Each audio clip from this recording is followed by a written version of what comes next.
Hi. How are you? I'm fine, considering everything. Okay. Um, are you okay? Hold on, let me type something to you in Skype.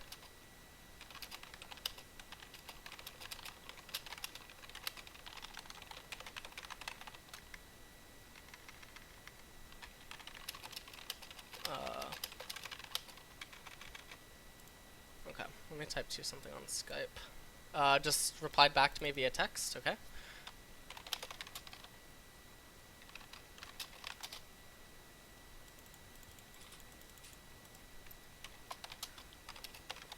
Wait, so we're doing a Skype call and we're just texting?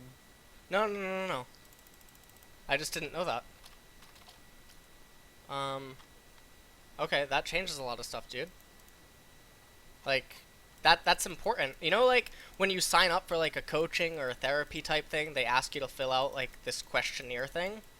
That's, like, a really important detail. And, you know, that would have actually changed...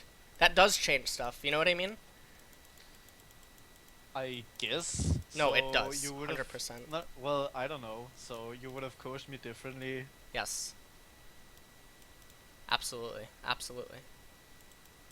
Wait. My brother has that. Um okay, let's go over the VOD together. I'm going to share screen with you. Uh Wait. Okay. You can see the screen? Yeah, I can see it. Okay. Let me open up YouTube. Okay. You can see the game. No, it's just showing a desktop. Oh, now it's changing. Now can you see? Yep, All it's right. fine. All right. Okay. Do you want this or do you want bigger? I can probably go bigger. Well, Well, that I would be mean, like the that would be like the if you best can thing. full screen it, it would be better, Okay. obviously. Okay, okay. Imagine if like a porn star could say that. I can go bigger. Like Uh that. huh. I don't know what I'd say to that. Like, all right. Let me. Okay. You ready? You're not colorblind, right? No. Okay, I'll use green. All right. So let's go over some of this stuff.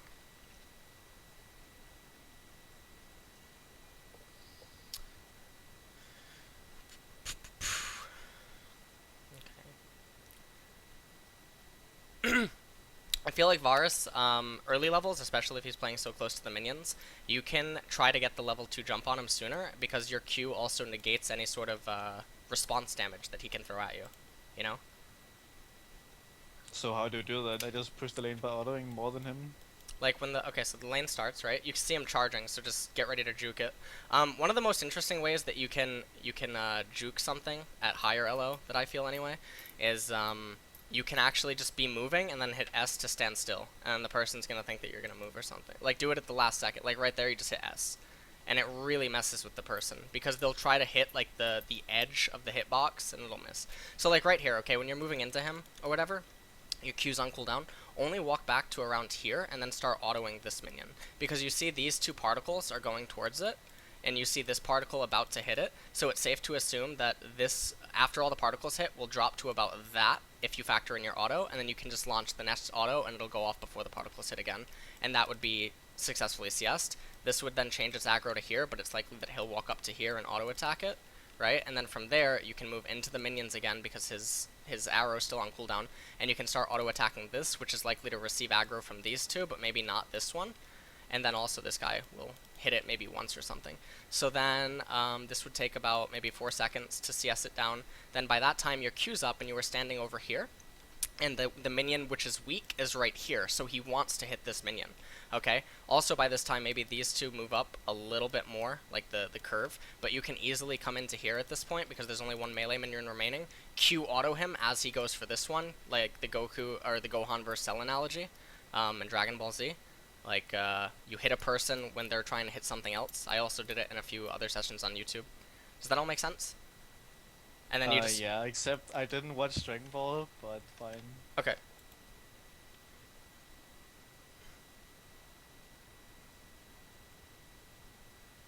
But I mean, he keeps auto-attacking the minions, and because of his passive, he's gonna be shoving faster than me, so how am I supposed to get level 2 before him?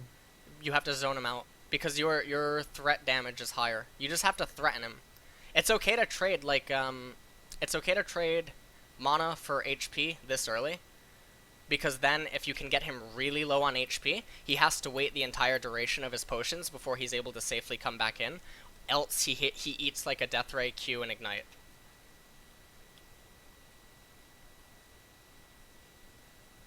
Okay.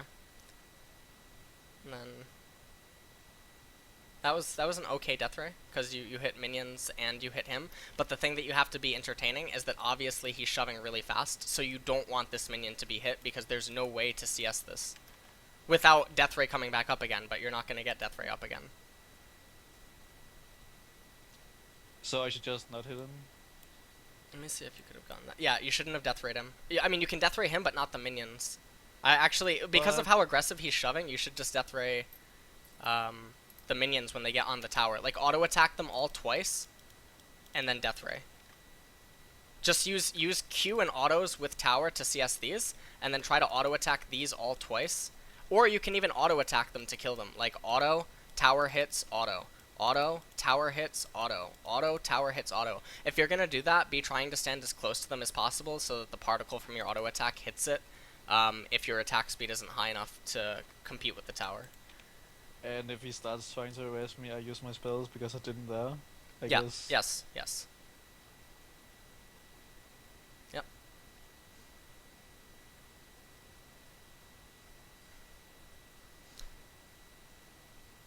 Also, don't be afraid to move, yeah, like, click more against him.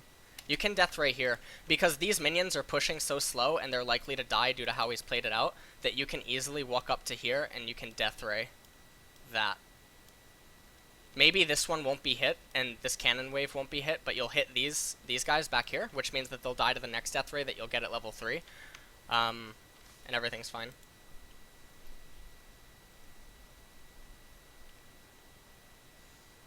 When you go for that, try to make sure that you can hit him with the Q. Like, either DI better, so that you guarantee it, otherwise it's a waste of mana and it's inefficient. This is really bad by Skarner. See this? Don't listen to him. His choice to go here is really bad, because Varus can easily get to, like, here before Skarner is able to even get on top of him, and at that point it's like one auto attack. The gap that you have is too heavy. Like, you can certainly go into him, but there's a chance that maybe the minions will aggro you a little bit and you'll take some damage. Let Skarner just chase him away, because if Skarner chases him away, maybe he loses XP on this, and maybe on this too, which is a win for you. You know? So just be like, okay, Skarner. And then, actually, I even misjudged it by, like, 2 centimeters or something. But that's all fine. See? So he would have missed 2 CS, and then you wouldn't have lost any, like, real position or power But I inside didn't lose anything, though. I got back to the position that I was in before. Also, I hit a laser on him. But you gain Like, something. when Skarner went in on him, and then I moved back, I didn't lose anything. I know that you don't lose anything. But by chasing him, the decision's poor. Like, don't chase him as far as you did. Like this. Okay?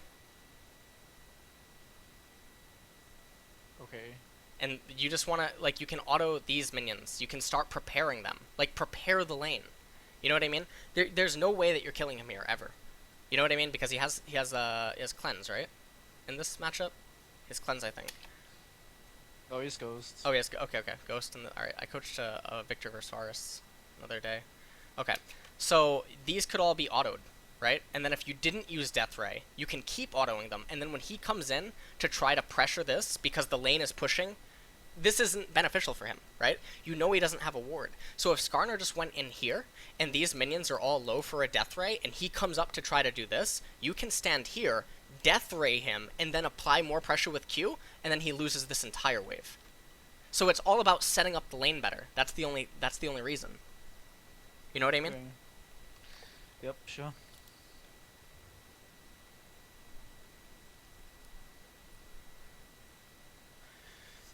Here? No. Actually, I guess you hit him with the... I don't like the Q. You hit him with the E, which is okay, but don't use the Q, because it's too mana intensive. What you can do there, though... Alright, so let's go back. See this? What are you afraid of? Look at your HP. You know what I mean? If your cooldowns come up and you're standing here, it doesn't matter if you tank 90 damage. You have how much HP right now? You have one, or I can just check here, right? 675? Or 85, is that what it says right now, I think? Okay, and Varus has what, 200 and... What, he has 2 bars, almost 3, like 270? Right? Oh, you have his avatar, okay. So he has 270. Your Death Ray plus Q, if it comes off cooldown, plus Ignite, plus the auto attack which is applied, will kill him. So, in this position, be like, okay, I know that your jungler is not going to come out of here. Because if your jungler was trying to come out of here to help you, you wouldn't be playing the lane like this. He wouldn't be shoving. There's no jungler help coming. If it was, he's literally screwing over his jungle. And unless this is like the Groscore video, where like Groscore was shoving in a Viktor and a Hecarim came from around the corner and just like gave away first blood, okay? It doesn't really matter. So you know the jungler's not here. Okay, you even have a trinket for added safety, okay? Skarner gave you this. Skarner's over here. You know nothing's going to happen to you. Just stand here, tank 70 HP of minions for a stronger lane manipulation. Then, as soon as your cooldowns come up, kill him.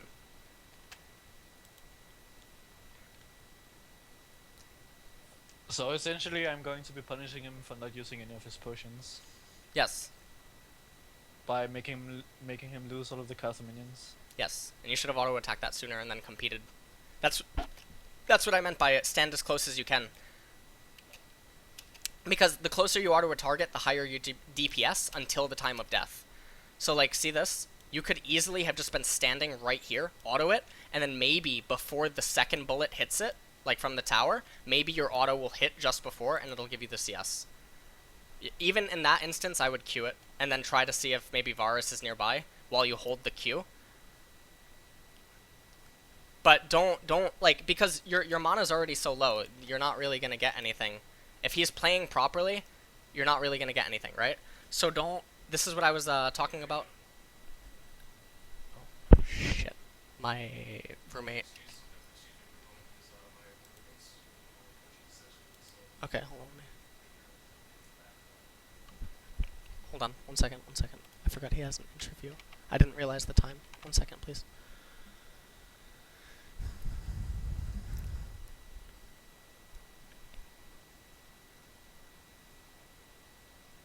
Okay.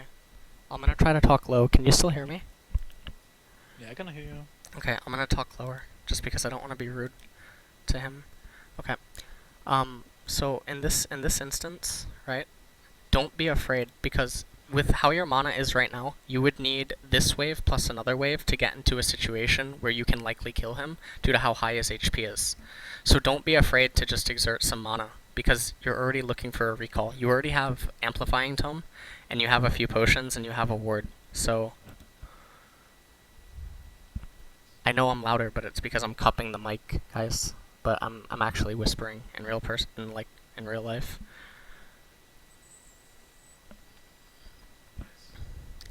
Okay. So then you recall here, which is okay, but I don't like it because sorry, I just did that. Let me go back to this. The recall is not good here. I'm gonna explain why.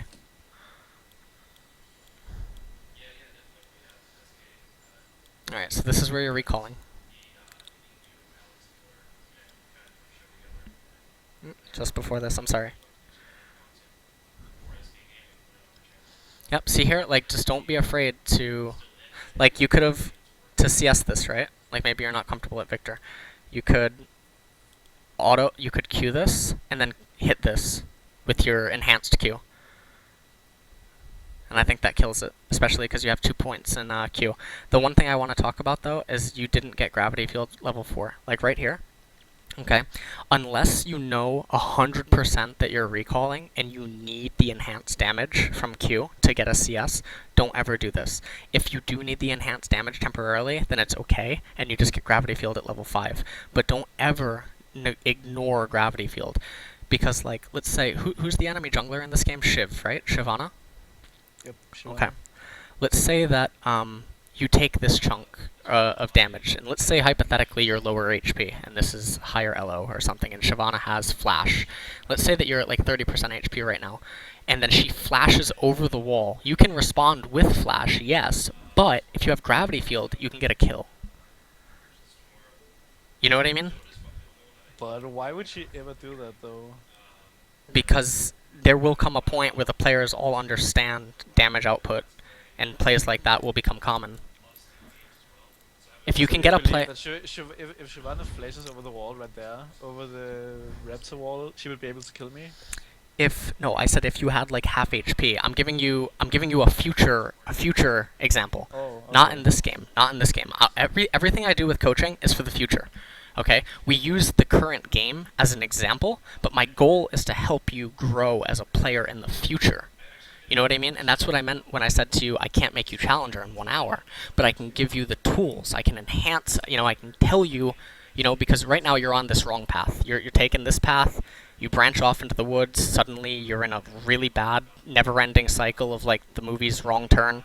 You're, like, on Wrong Turn 8, and then, like, Vortic comes out of the corner, and then XJ9's hiding behind a tree, and then you have, like, Grosigor all the way in the woods, and he's like, my fucking teammates, man, they're the reason I got caught, And that's just really bad. What a nightmare. What exactly, right? Imagine having to walk into the woods alone, and then you see Grosigor. Holy shit. M. Night Shyamalan, directed by. Okay, no. So anyways, so right now you're on a road, and then you take this turn, and then you take this turn, and then you take that turn. You take this turn, you take that turn. The goal of my coaching is to keep you on the proper road. That's the whole goal of this, okay? Now there will be hiccups along the way, There's always going to be hiccups because to get better, you have to get worse. You have to get worse before you get better. Okay? Because Which self-sacrifice. is why you wanted me to play stuff like Morgana and Lulu, so I can Yes. practice those. Yes. Which would make me worse Yes. in the short term, but in the long term, make me better. Yes. Exactly. In the short term, it will make you worse. In the long term, it will make you better.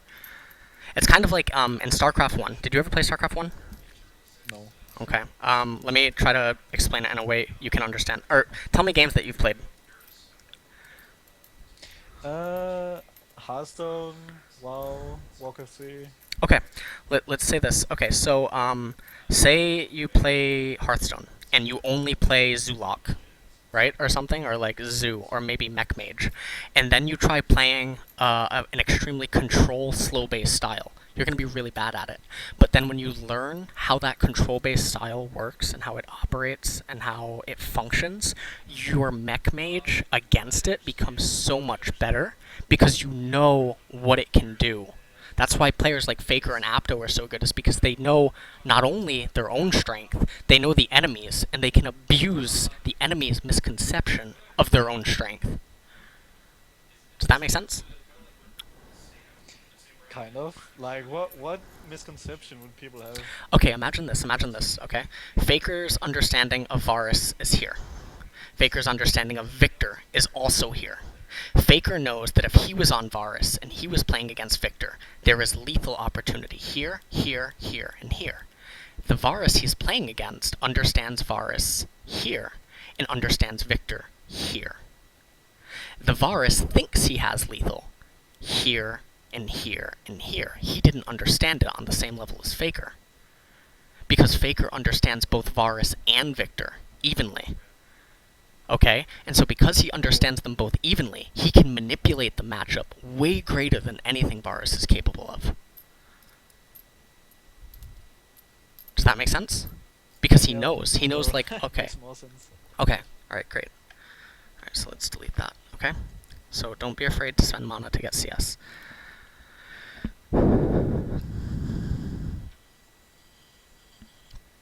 Okay. So then you recall here, and this is what I don't like, because you see him, like, he's auto-attacking every chance his auto's up, and he's just shoving.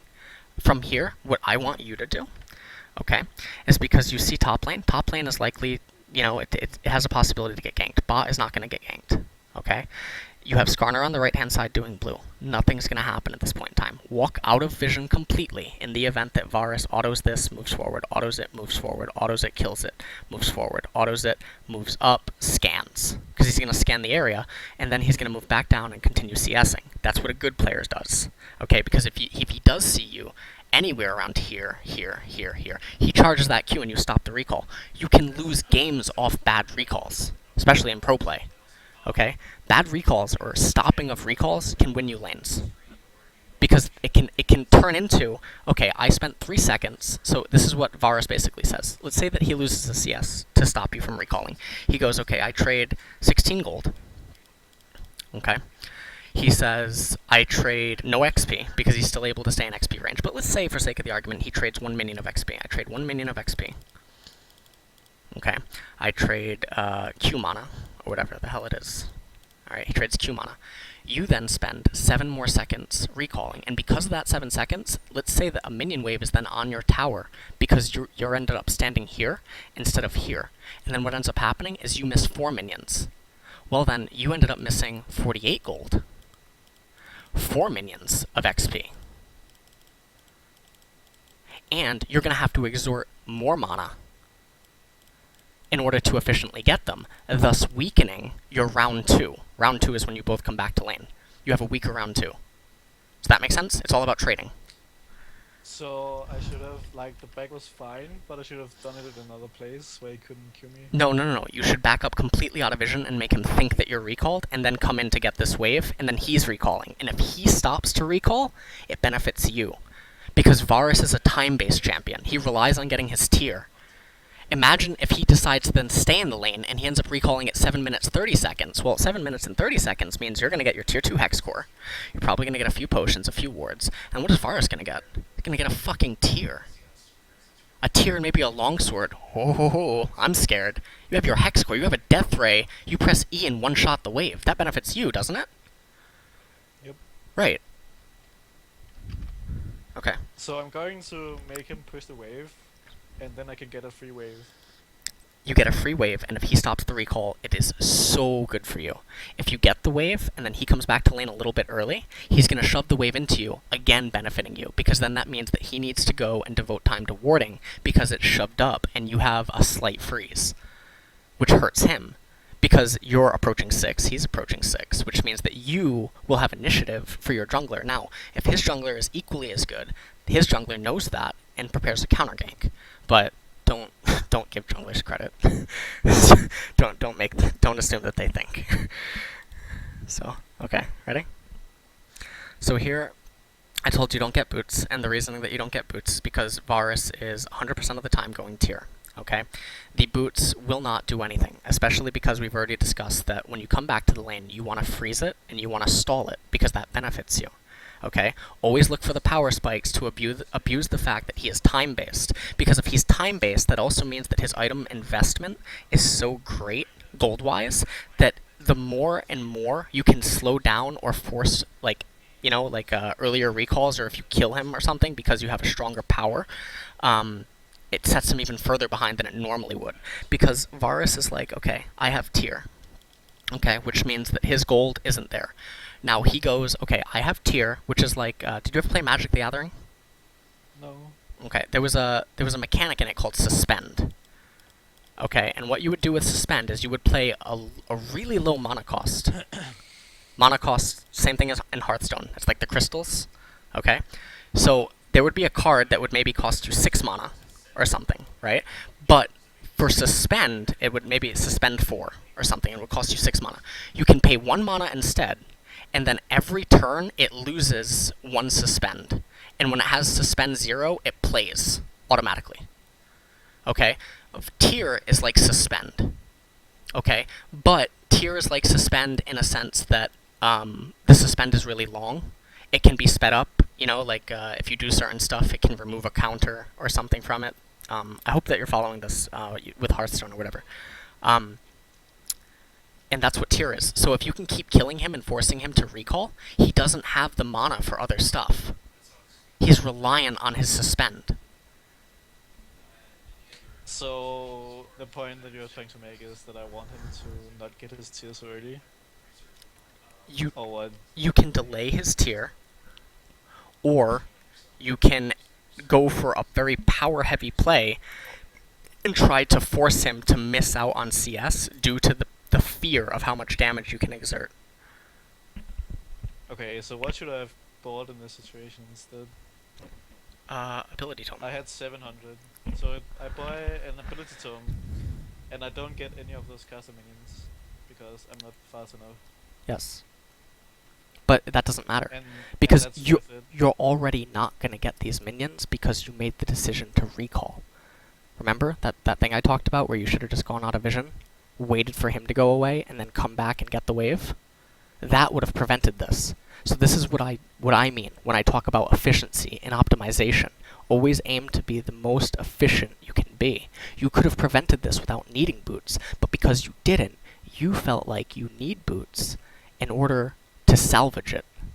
Well, sure, but okay, so the situation I put myself in, what should I have bought? Still amplifying tome. Just because you're in a bad situation, it doesn't mean that you try to make it worse by winning your money back. That's how idiots lose all their money in poker. Because basically what happened is you lost a big pot. You went down $100 or something, right? And then you're like, I gotta get that money back. So you buy in again. So you bought in here for $325, right? Your boots. Okay? And then you get to the lane anyway, and then maybe you win back $10 of it. Okay? Instead of buying in heavier, okay? You buy in really cheap because you're trying to be really frugal with your money. You're like, I don't want to risk too much money, I don't want to do that, whatever. You buy in big, 600. You play the same way you were playing before, but you don't make the same mistake that you made before. Then, when you do win, you win harder. Does that make sense? I guess. So, I don't get the boots, I get the amplifying tome so I can win harder instead of getting the 3 caster minions. So that you can win harder by not making the same mistakes. Which is what? Your recall timing was poor. That's the only reason that you're losing these minions, because your recall timing. No, but my point is, what am I getting from the amplifying tome? Power. Which is okay. So the 20. Oh, fine. I'm just asking. Okay.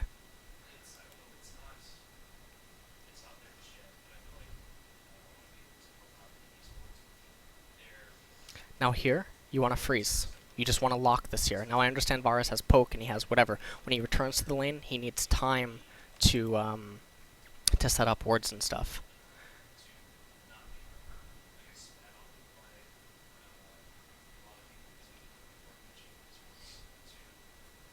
It's good. This is good. Yep, and now the lane will be in a great position. So everything you do here is good. Okay? This is where also, I know you were hesitating. I told you to get gravity field. Because the gravity field isn't just for you, it's also for your jungler. In a 2v2, a 1v2, or a 1v1. Because imagine that you get low on HP, right? And Varus hits his ultimate on you, and you're gonna die. You gravity field him, and the stun goes off, thus drastically reducing his DPS. Because either one of two things happens. If Varus is here, and you're here, and you get hit by tendrils of corruption, they come out, they wrap around you, and you're at half HP.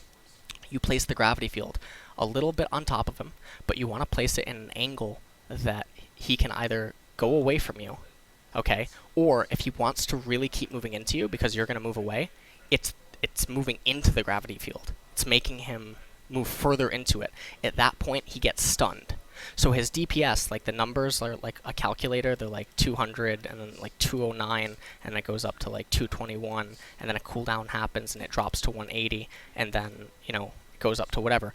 What gravity field does is these numbers are like rolling like a calculator and then all of a sudden they hit 0.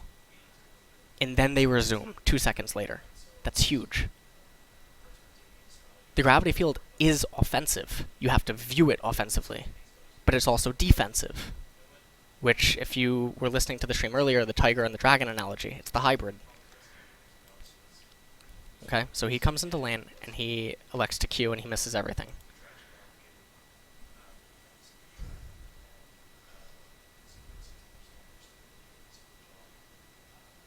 Here, your wave is so big, okay, that what you can do here is that if you shove this wave into his tower, he has to use mana to get it, otherwise the lane is disadvantageous to him.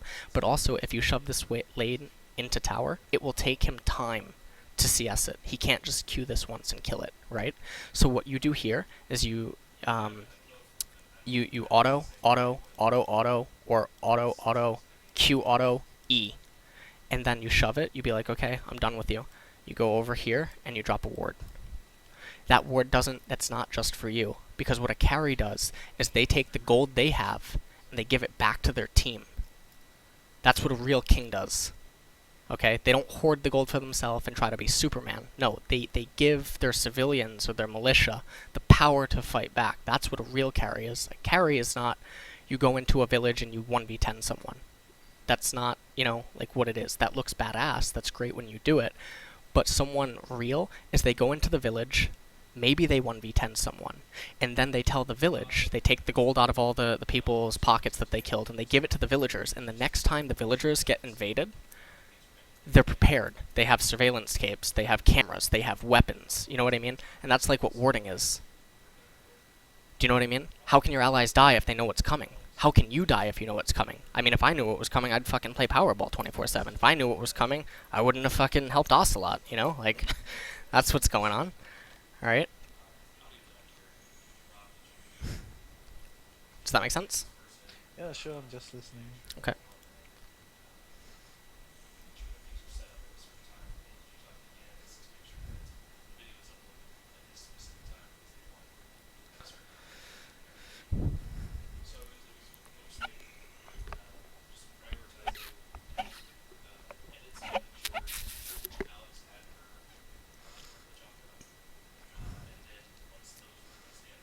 Okay. So here, this is what I was talking about. You had opportunity, because what does the lane look like to you? Varus is loving this. Varus is like, okay, Viktor is shoving into me, which you are. You are shoving into him right now. You have more minions than him. One of his spellcasters is dead. One of them is about to die. Okay. If I'm Shyvana right now, well, Varus just says no ward. You have no ward. Shyvana can come out from here. Then what do? You don't have gravity field. Shyvana can come out from here. Shyvana can come out from here because you didn't want to take the defensive measure. Imagine if you dropped a ward, you know, here or something for Skarner. Okay? And then Skarner saw Shyvana coming. Well, then she gets caught with her pants down. She goes to gank you. Skarner's waiting on the horizon. They commit. Maybe they flash. Maybe they do something because they're lacking information of the fog of war. And they commit to a fight, and then Skarner shows up, and it turns the tides. Because they committed to a fight thinking one thing. They thought what they were doing was, you know, you know, me and gamers too. I thought I was joining a team with, you know, a really respectable guy and, you know, a good owner, and, you know, I thought I could, you know, help the team and stuff.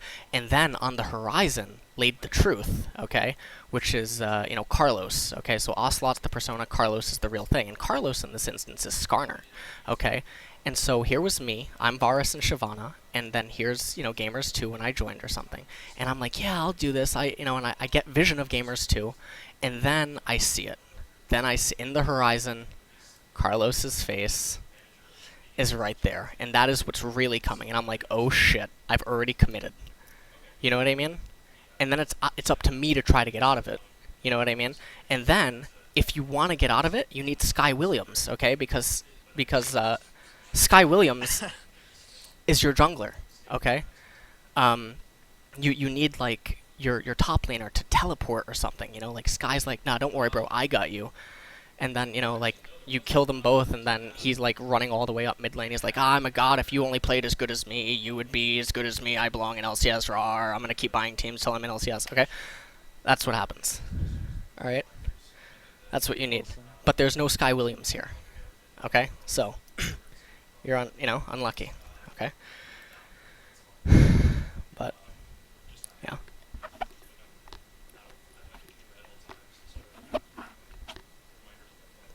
So.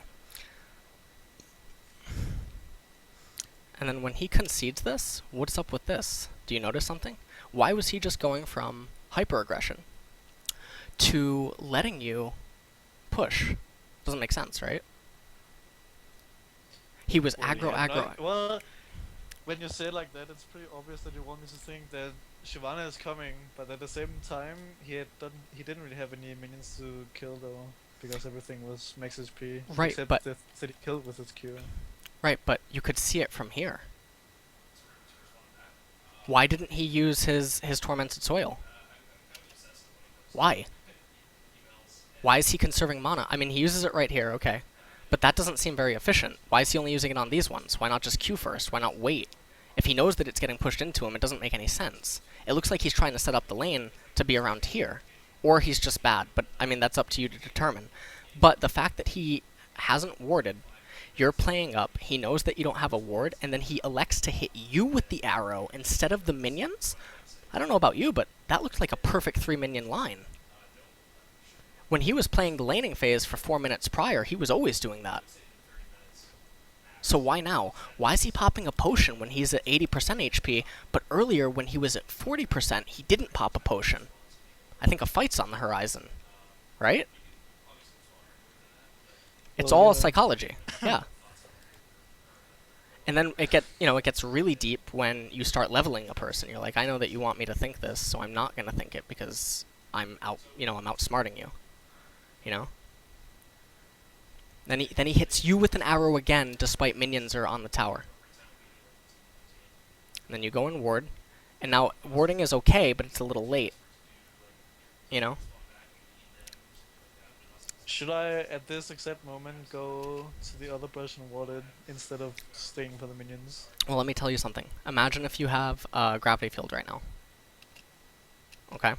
Imagine if you say, okay, you see Shiv on your mini-map, or you see her coming up from behind you, depending on how your screen is, okay? And you be like, okay, gravity field. Now what? She has to walk around this? He's gonna die. You flash forward, she has to walk around it. If she flashes after you, the angle, the detour she had to take won't let her catch you.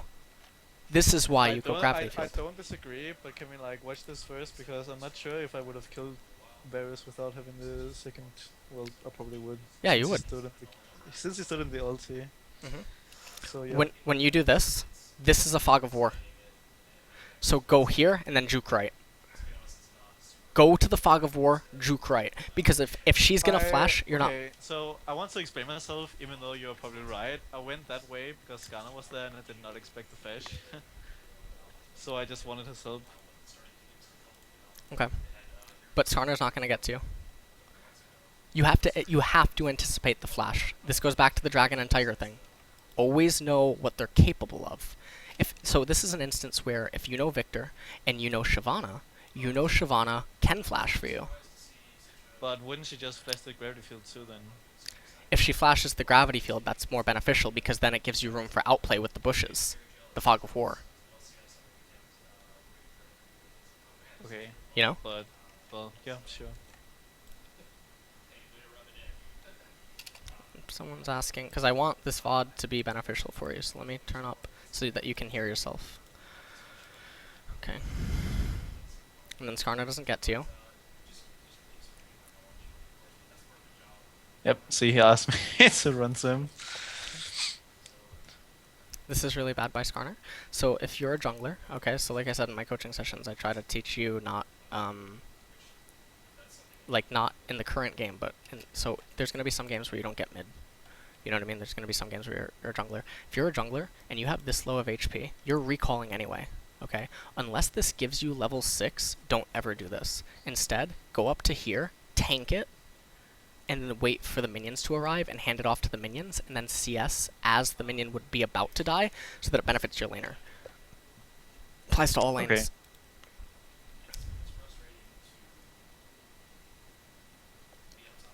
Well, maybe he was really close to 6, I don't know. But clearly not close enough.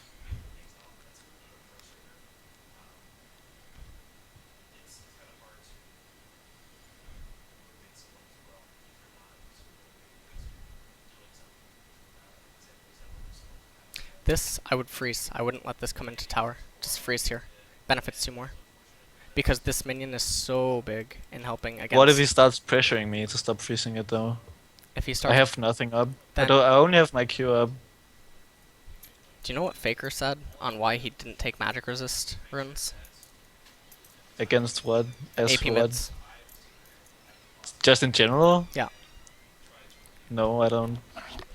Why take magic resist when I can dodge? Okay, so I'm going to play the lane as if I'm never going to get hit by any skill shots. If you don't do that, how will you ever get better? You have to believe you can play perfect. If you don't, what's the point of playing? Your getting goal, better, so I can getting play perfect. Yeah, but how are you going to do that without failing? The only reason that you would not be willing to do this is because you care about this one game too much. You don't care about improving. You want to do both at once. I'm telling you, you can improve faster by doing this now at the cost of potentially failing. But we already talked about you have to fail to get better. Okay. Okay? Alright. But okay, but well, he would just auto me or something, and then E, I guess, and I would lose half my HP. Well, if he gets in range to auto, he's also in range for Q, and he's in range for E. My E was on 5 seconds cooldown. Does he know that? Probably. Why do you think he knows that? We just talked about Varus and Viktor. Faker probably knows that. Do you think he's timing it? Does he think that, what if you're running CDR? What if you're running flat CDR? What if you're running scaling CDR? Well, okay, but so let's say he doesn't know, but he probably doesn't give a shit either. So he's just going to do it anyways, and he's that bad. still makes it a bad decision. Okay, so, well, fine. If he knows and he comes up to auto you, so in this specific where the hell was it? Right here, right? First off, if he does that, you see how he moved backwards? He doesn't care about poking you. If he cared about poking you, he would chase you up to the lane. The same way that if you want to poke someone down, like an Ahri or an Ori farming under tower, you chase them. Okay? He went backwards into the Fog of War so that he could not show you what way he's going toward. Okay? Now, if he's leveling you, he just goes backwards into the Fog of War and he stands still. Okay? If he's leveling you, he could also just push into you. But he's not leveling you. We've already seen, judging by how poorly he showed you Shyvana was coming that one time. So your E wasn't up, but your Q was up. That's a huge shield. It's a huge damage, response. Don't throw that E like that.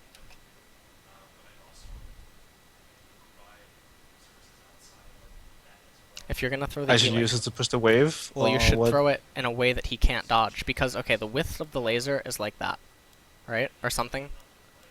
Okay, so from where he's standing, there's no way for him to get out to the width, like the width of the laser, if you shoot it straight up. He can't get out of this. So if you move forward and you tell the laser to go up, he can't escape. If you want to hit him, then you do it like that. Well, what if Shyvana is like around the corner and he just ultis me? I die. I have no flash. He doesn't have flash, right? And Shyvana No. doesn't have flash, so you place a gravity field. If you had gravity But I field. don't have the gravity field though. It's not about this game. You're trying to get better. It's not about the game. You're taking stuff too literally. Do you know what I mean? There's no way to play this game again. This game So will okay, not. fine. If I have the gravity field in that situation, I'm going to survive. Yes. With A the shield, Shyvana gank if he ultis me. a Shyvana that doesn't have her jungle item, and a Varus with a tier. What damage are you afraid of? You pop a potion, you have that going. You have the cookie mastery. You have the shield from your Q. What are you afraid of? Shyvana ulti. I'm pretty sure she would be 6 at this Okay. point. So if she ulti, okay, so if you see that she has ulti, then you place the gravity field on top of yourself. The duration of it will last long enough. You will come out of Varus's snare, and then they can't come onto you. You just run away. You Q. He's not gonna chase you. It's fine. You're giving the enemy too much credit. Like, this comes down to a foresight thing. And even if Shyvana's here, like, you only need to be standing here to do that laser that I talked about. If you do a max range laser and you hit him, okay. Or you could even do this one, or like you send the laser up like this and you have the edge hit him. Okay. Like there's so many other ways around it. But all I'm trying to say is, like, optimize. In this situation, you want to auto these twice or whatever. E the entire wave, clear it, and then go eat wraiths. The mini wraiths, don't kill the big one, but do that every opportunity that you can. Mini wraiths are huge.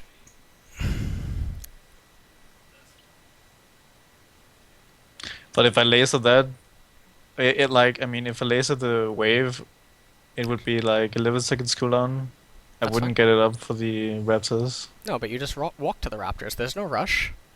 If I told you right now, because what I think of when you say that is right now I can either give you a penny, 1 cent, okay? And this penny will double in value every day for 30 days, okay? Or I can give you $50,000 cash right now. Your response right there is give me the 50,000. But the penny that Most doubled, likely. yes, but the penny gives you more. Yep, I guess so. I think it's 30 days, or is it 60 days? I don't know. I would, yeah. But I know it's a reference or something. It's a very famous one. So that's what that is. You know, you're not willing. This comes back to the thing that Hotshot wrote in the thread. The patience. Auto each the front ones twice. Laser.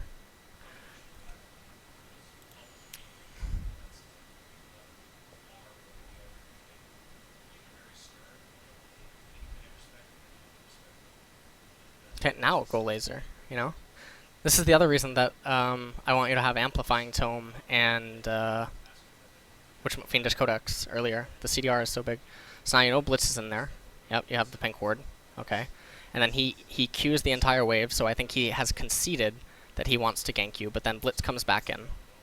Okay. So then if Blitz comes back in, when this happens, so okay.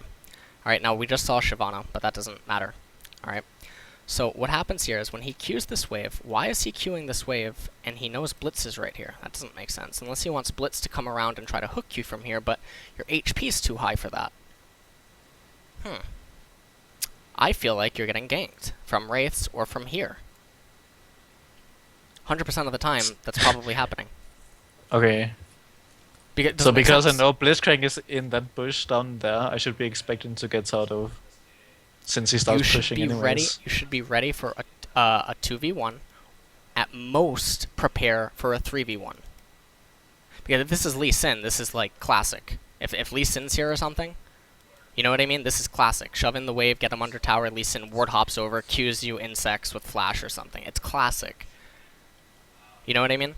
Shyvana can do it too with Dragon's Descent. I mean, there's a few junglers, like what if Vi is charging up Q right here, and you're under tower trying to E? And then Blitz comes around the side, Vi pops over the edge, Rs you, Blitz runs up to you, silence, knock up, grab, and Varus kills you. They make it out.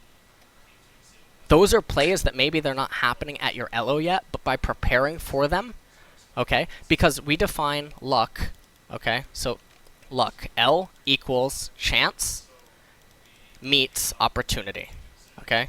So if this, fuck, I can't spell, meets, oh my god, opportunity. You know what I mean? So, like, chance L equals chance meets opportunity. So, if chance doesn't meet opportunity, luck cannot exist. Okay? It's like in poker. Someone's like, if I fucking called that, you got so lucky. Well, the reason the person got lucky is because you allowed the person to get lucky. The deck was set before the cards were dealt. Okay? If they hit something on the river, or like the 5th card, because you didn't get them out of the hand on the flop or the turn or something, or maybe you did make the right play in poker and you got sucked out on. But it was because chance met opportunity that it occurred. So what are the exact telltales of this dive in this situation? The details is get ready. Prepare yourself mentally. So it's because Blitzcrank is still there, and he still shoves anyways. Yes. Prepare yourself for a 2v1 or a 3v1. Great. Okay?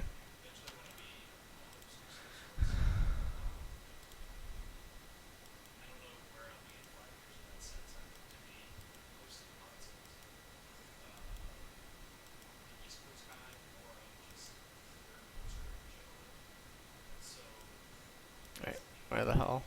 Where were we? I'm so sorry. Well, I got gamed by Blitzcrank and Shyvana. Yeah, I know. Just waiting to see where the hell was it. Oh, okay, right here. Sorry. So, you know that it was coming. Alright. You didn't do a self-gravity field. If you, as soon as she came over the wall, if you gravity field, you killed her. 100%. But the correct play would have just have been to stand way back here. And if she comes over the wall, you kill her and maybe someone else. If they commit too heavy, or you kill her and escape. Because the committance is too high, you know? If I was all the way back there, though, I don't think she would have jumped. Unless That's she the waited for the point. That's minions. the point. She wouldn't Okay. have jumped. Unless she waits for the minions. But if she waits for the minions, it increases your odds. Right? That's an example of patience and discipline overriding the enemy because they're going to tilt. Have you ever played jungle and you've really just wanted to gank someone and you end up waiting 3 minutes because they just don't walk forward and then you realize that you're like literally standing on a ward? Yep. Yeah, that's an awful feeling. You get really tilted. You're like, I just wasted so much time. Imagine if Shyvana's sitting in that bush waiting. She just wasted time. Blitzcrank wasted time. By doing that, you tied up the jungler. You tied up Blitzcrank. You took pressure off your bot lane. You took pressure off your jungler. Pressure off top lane. You were carrying. And that's what I was trying to say in that session the other day about it. You do have control. You have way more control than you're giving yourself credit for. If there's a 5-0 Viktor in mid lane, his team, the Varus is getting flamed. Shyvana feels hopeless. Shyvana wants to fucking rage quit. You know what I mean? If you just show yourself in bot lane, it is like Superman flying down from the sky and everyone just backs Oh, that's up. the ping ward. The This is the ping infamous ping ward.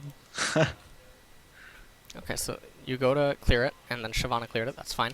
You saw Blitz and Sivir moving in. You saw this on the map. Yep, I saw it. Okay. You see Varus in there. You have the defensive pings going down. Now, they may be at Dragon, but the thing that you don't do is you don't check if they're at Dragon. You should instantly just look. Like, click on the minimap, because Skarner's not in range to F-key to it. Click on the minimap and instantly hit spacebar. Okay? Okay. And then when Varus goes for this, and they were right here, like, your only chance of getting out... Well, upon them coming into the river, you should have already just backed out. But your only chance of getting out of this is a gravity field onto him. And then try to run up here. And running up that Yep, way yep. to the turret. Yes. Since Shyvana has no ulti. Yeah, because you know they were at Dragon, so it doesn't... You know?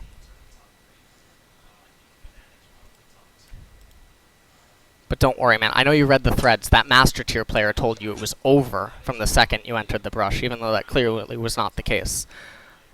So, alright. So you get Amplifying.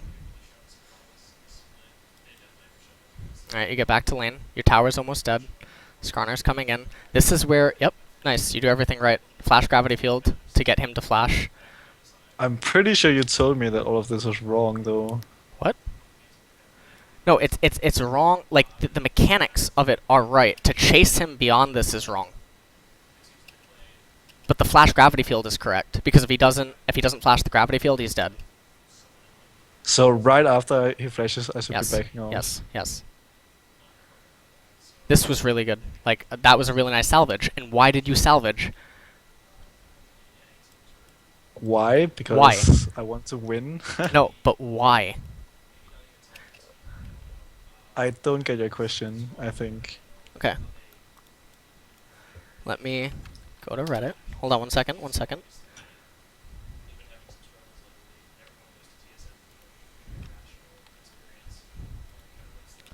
Alright, you can see my screen?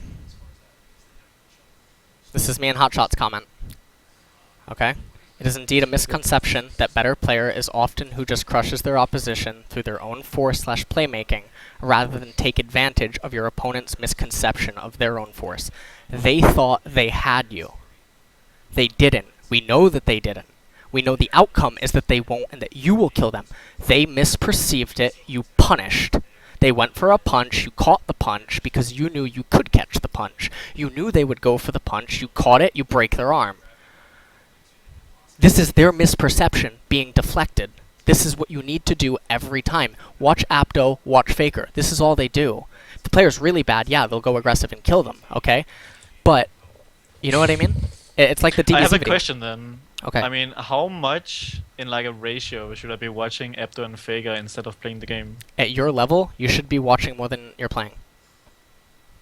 Because the next step for you is enhanced knowledge, enhanced foresight. So I Experimentation. should be watching them and also asking myself all the time, why do they do this Yes. and why do Yes. they do that? But be open-minded and attempt to find out, could they have done something better? Because only an idiot's going to tell you that Faker and Apto are doing everything absolutely right. Okay? Sometimes outside perspective, even if it is not a fix on something that they did wrong, can give the person insight that will then actually improve whatever they did wrong, even if it is not 100% fix. You know what I mean? Okay. Okay. Let's go back into this.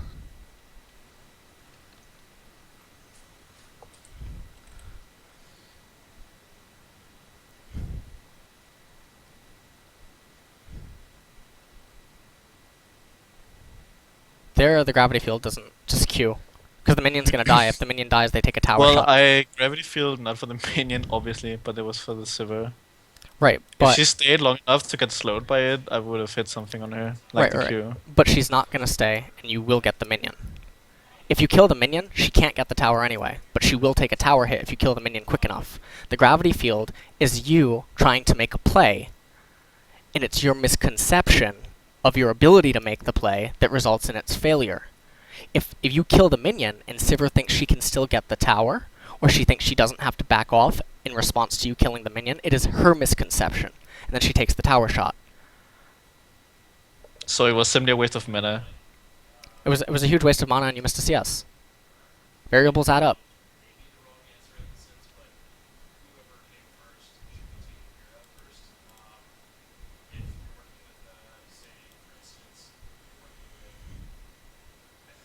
Okay, so here you're looking at bot lane. You see no one in the bot lane. Okay, Skarner is above you. You missed the laser. Now, if you hit that entire laser, what can happen? You can go and ward. I would have fucked off back to the turret or something, Okay. and not get killed. Either that, or you can ward. That would be ward timing. You can drop a ward. You could drop a ward over here.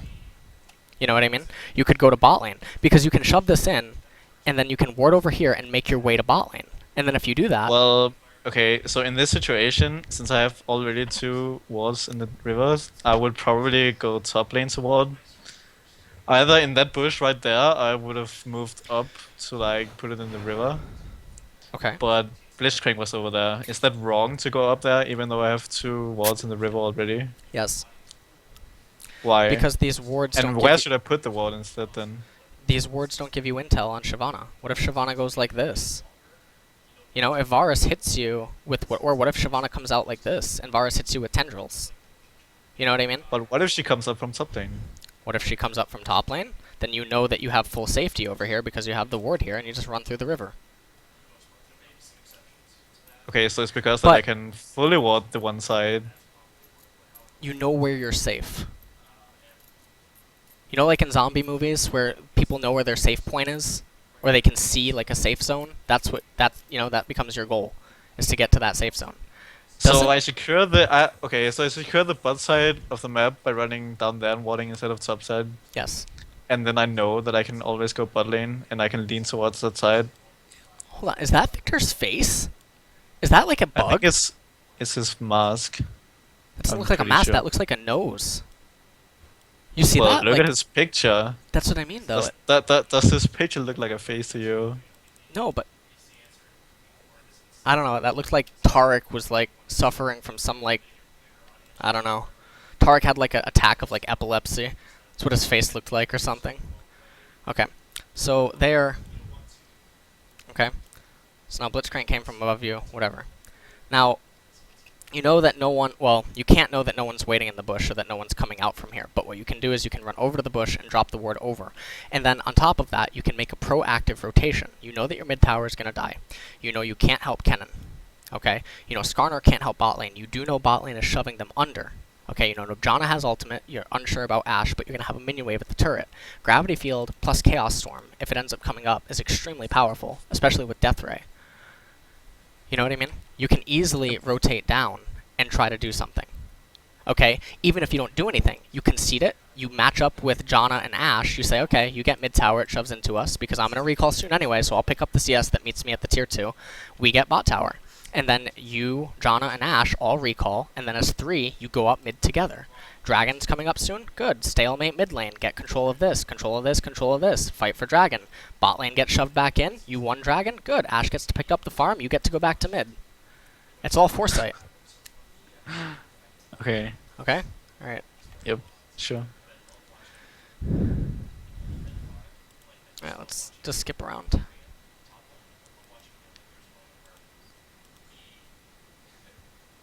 This is too risky. What is risky? Being out there? Yes. Where should I be then? I mean, I just took the small raptors. Kill the big raptor in this situation. Even though Skarner's at red. Because you just saw He will, Blitzcrank he like probably this. wants the raptor afterwards. Yeah, but who cares? The raptor's not gonna make or break him a game. It helps you do something. Okay. You know? Like, it's just efficient. You know Blitz just came in like this, so why are you moving this far up? What if Blitzcrank... I don't know his items actually right now. I didn't notice. Oh.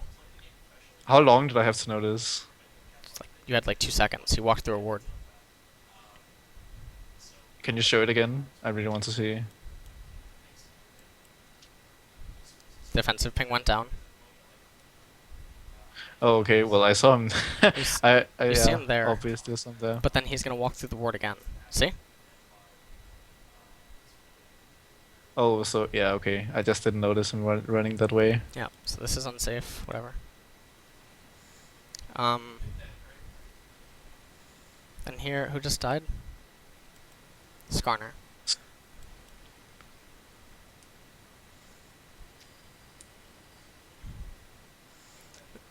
Now, you couldn't even get to him. Now, what you could have done instead is you could have checked Skarner, seen if you could have gotten to him. If you can't, then just push in this wave and try to zone them out of the brush. But at this point, the map is extremely ugly for you, so... If the enemy... Okay, no. So this wave could already probably be pushed because you could have been waiting for it, and then because you knew that 4 people were up there, you can just make your way out here, steal Wraiths, get a timer Wouldn't on it be, like, really aggressive and very unsafe to run all the way up there to kill this wave before it gets to this point? Why? Since I don't know where anybody else... Like, I know that 4 people just kill Skarner in the topside river. And then I run to basically that turret to kill the next wave. Wouldn't that be really unsafe? It's using no information as information. Using Yeah, no way I know as way. I know they are up there. They might as well be running down there. I have no idea. Alright, wait. Should I not be expecting it if I run to the turret? It's not about not expecting it. You know that it can't happen. Watch. How? Because I'm going to show you how. Okay. Blitz and Varus are there. Shyvana's there. Singed is there. They're on Skarner. So if at this point, instead of running all the way here, you get to here, the minion wave's about to come in front of the tower. You're just waiting for it. They're going to still chase Skarner. 1, 2, 3, 4. What's wrong? Skarner's dead. Now the first minion is at the turret. Yes. So auto it, Q the back one, use the amplified auto to hit the third one, send the death ray, auto the front one again. Done. Then run bot side. Then run bot side. E the Wraiths, get a timer on red, go get your blue. Should I E their raise? Yes, E their Wraiths. This could already be dead. Oh, there's not it. Yeah, so it would have worked. Yeah. Oh, your death ray kills it in 1? Okay, then even better then.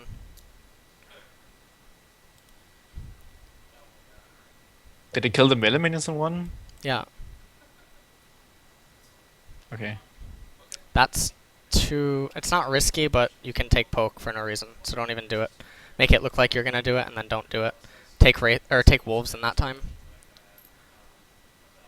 Staying this far forward is not very ideal either, because now if you get shoved underneath the tower, you have no mana, and there's no incentive to really be here, and you want to recall. And if you recall here, Kennen's top lane, Skarner and Janna don't really threaten any damage. Astra's bot lane trying to get up on farm. So now what happens is if 4 people run up mid lane because you were greedy on getting a wave because you wanted to CS it here instead of here, okay, and maybe lose a little bit of gold, so what?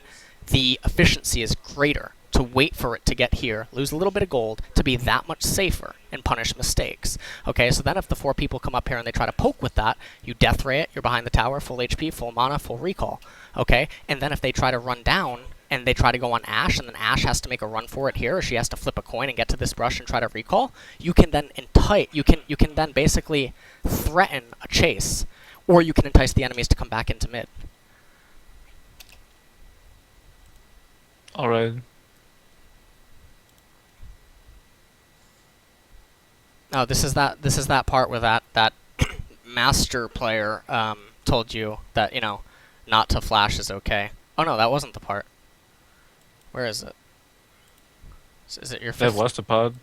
No, you didn't die. But I think I Oh, think you skipped lived, you over it, lived. though. Right. Sorry. What's this? You said that I should have suicided instead. Yeah, you should have let yourself die. Okay. You flashed? Yep. Now, okay, let's say that you're dead here. Okay. You're dead. Alright. What happens? You're dead. Okay, so what's your death timer right now? Like 20 seconds? Okay. So if you recall, that's 8 seconds. Waiting on fountain, probably another 8 seconds. Maybe it's more longer than 20 seconds right now, 17 minutes. I'm not completely sure, but the point is... Isn't it based on levels? Yeah, it's based on game timer and level, I think. So okay, so you're dead. Alright? They have to go back and get this wave to accompany them to the tower. They have no ultimates. Blitzcrank has no mana. Shyvana doesn't have dragon form. Kennon's coming down. Ashe is at bottom tower pressuring tier 2. You being dead does what? Nothing.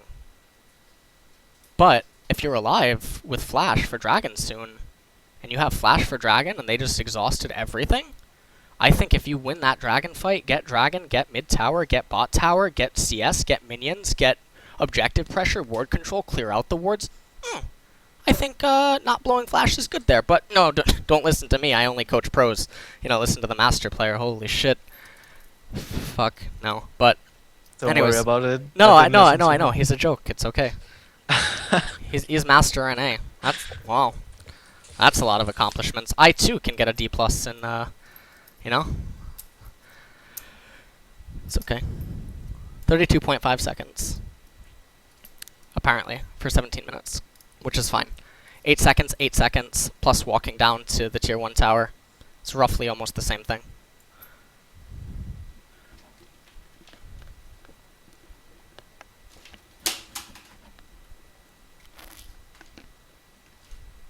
But okay, I needed to like make some kind of artificial scenario where it's also good to just not flash and die instead, because I need to know like Well, you what should have kind of recalled situation. sooner. I already told you. Yeah, but I didn't recall. Yes. So I was in that situation. Yes. So then embrace the death. But- It's like taking the road. Okay, you're on the road. You didn't recall. Okay, you're on the road. Now the correct option is to embrace death. You instead continue on the road and flash. You're completely off course. You know what I mean? This is the enemy nexus. This is the destruction of the enemy nexus. You're taking all these zigzags, okay? Every single time you take a branch, you have to get back onto the main road. So then maybe you end up working backwards. You know what I mean? But my question is, what exactly was it that I should have like known? What should I have seen in that situation which should make me think, oh, I have to just die. No reason to flash this. Everything I just said to you. Because do it you was a wrong branch? No, what do you mean? I just talked about the minions. I just talked about their summoners, Dragon. I talked about Ashe being in bot lane, Kennen coming down to mid. I talked about the death timer. I talked about the recall time. I talked about the waiting for your mana and HP to replenish. I talked about walking from fountain. What do you mean? Okay, so the situation was that Kennen was moving middle, and there was a short timer on my death. That's not what I just said at all. I actually gave you every... I know that you gave me a lot of things, but I'm not really like I don't remember what kind of situation it was. That's what the VOD's for. Okay. You rewatch it. I don't expect you to retain absolutely everything I say. That's why coaches actually, you know, contrary to Reddit's belief, coach does not go into a new team and they suddenly become god tier. Samsung Blue and Samsung White took a year and a half. You know what I mean? Like, they had the same coaching staff. Why weren't they just god tier from the beginning? No, because it takes time. That's what I was trying to say to you in that, and when I got like angry, I can't make you challenger overnight. You're not going to retain all of this overnight unless you're some like super genius, you know, and you just remember everything that I say word for word, and your brain also picks it apart, dissects it, re-engineers it, and reconstructs it, and like suddenly you're like Abathur from StarCraft or something, you know. I don't expect that. You have to rewatch this numerous times. Like when you're studying for an exam or something, right? Unless you literally have perfect photographic memory and you're like Kim Peek, you're not going to remember every word that was written in the textbook. The same way that you're not going to remember everything I'm saying right now. But then the other thing is that League constantly changes, as does the textbook, me being the textbook in this situation. Okay? You will come back in 2 years, it will be revised, or it will be edition 2. Something I just learned about Viktor 2 days ago, I would then tell every Viktor player. You know what I mean? But if you didn't get coaching from me before that, and I had talked a lot about Viktor with you, I wouldn't have been able to say it. You know what I mean? And you have to be humble and knowing that you don't know absolutely everything. Okay? But be at least knowledgeable about where you do stand. And that's why I was telling you, you are Diamond 2. You're better than everyone that watches this, or most of the people. You don't have to worry about what they think. You're better. You know what I mean? Even if you're not better at certain things, that certain thing is like, they can play the Blue Eyes White Dragon card better than you, or something. But you play decks way better than them. You know what I mean? Maybe that guy is really good at pressing the Hunter passive in Hearthstone. I mean, there's a lot of people like that. Where are they? Silver. You know? So, like, what the hell?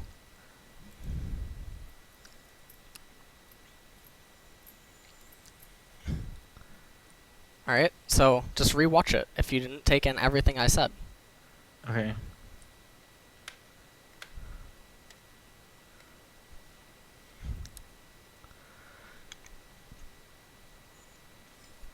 From this point, it's your misconception that you can kill him. Well, I have 2 teammates.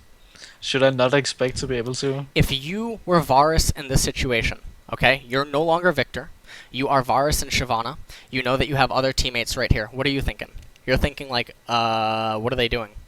Are they bad? What that's what you're thinking. You are. Okay, so but well, it's No, kind of you're cheating Varus. if I know that Varus has teammates because I'm also Varus. You can assume Dragon's up. Where are they? Why is Shyvana going on you when Wait, Varus... do we get the Dragon timer? No, do we but know that it's up? Well, the dragon just respawned on your minimap. Okay. Okay. I didn't. No, but what I'm saying is like, okay, so Varus could see your 2 teammates, so that means Shyvana can too. They're on the same team, all right? And even though communication may be very poor, they can still use their eyes, unless, you know, they're low elo junglers, in which case they don't use their eyes. But okay, for sake of the argument, Shyvana can see everything, all right? Now, if she's continuing to move into you, obviously there is something suggested psychologically. Okay? It's kind of like, imagine if you are face-to-face with a guy that has a gun. Or he doesn't have a gun. He's defenseless. Okay? And then you see another guy running at you with, like, I don't know, an axe or something. Okay? And he keeps running at you, and then he stops. And he looks over your shoulder. Without turning around, you know there is something behind you. Right? Yes, definitely. Okay. Without Varus going into the brush, because Shyvana keeps going on you, you know there is more in the Fog of War. It's kind of like in Lord of the Rings. Like, okay, so Lord of the Rings. At this point, he's moving down there. Yes. And he ultis me at this point. Yes. He hasn't. But why is like... Shyvana still going on you? Why wouldn't she just be like this? Why would she move up to here? She's looking for a dragon's descent. Why is she angling? She's looking for a dragon's descent. If she was just going on you, she would have just made a beeline for you, right? This is like classic, like, what are the rings? Go ship. Charge. This is exactly what this is right now. Okay? I don't know if you've ever watched Lord of the Rings, okay? So here's the ship, okay? Here's Shyvana and Varus. Okay, and here's you. Look, it's actually you. It's you guys. There you go. Janna, Skarner, and you. Now you're gonna get hit by whatever spell that this fucking asshole throws at you. Okay. And there you go. You're like, I got you. You know? But why are they walking towards you? You know what I mean? Doesn't make any sense. Why? They know they're outnumbered. Okay, and obviously this is... Oh, that's why. Okay, so here comes Blitzcrank and Sivir, and oh, look, it's your game all over again. Oh, look at that. Oh, great, teleport Hecarim. Oh, great. Oh, sad life. All right, great. Okay, let's get back to this. All right. Perfect analogy. Yeah, it That's is. what I picked for. Look. So I should... Where should I have been in that situation instead of that? I mean, Jenna and Skarner was going for it. Where should I have been? Just not giving a shit? Just let them You die? should have gravity fielded in front of yourself because you can predict that ghost charge. Because it doesn't make sense. Just gravity field and disengage. Okay, so where should I run? Top side? Yes. And not for the turret? Yes. Run Because top Shyvana's side. there. Yes. Run top side, run around, and get back to your mid lane turret through wraiths. Okay, great.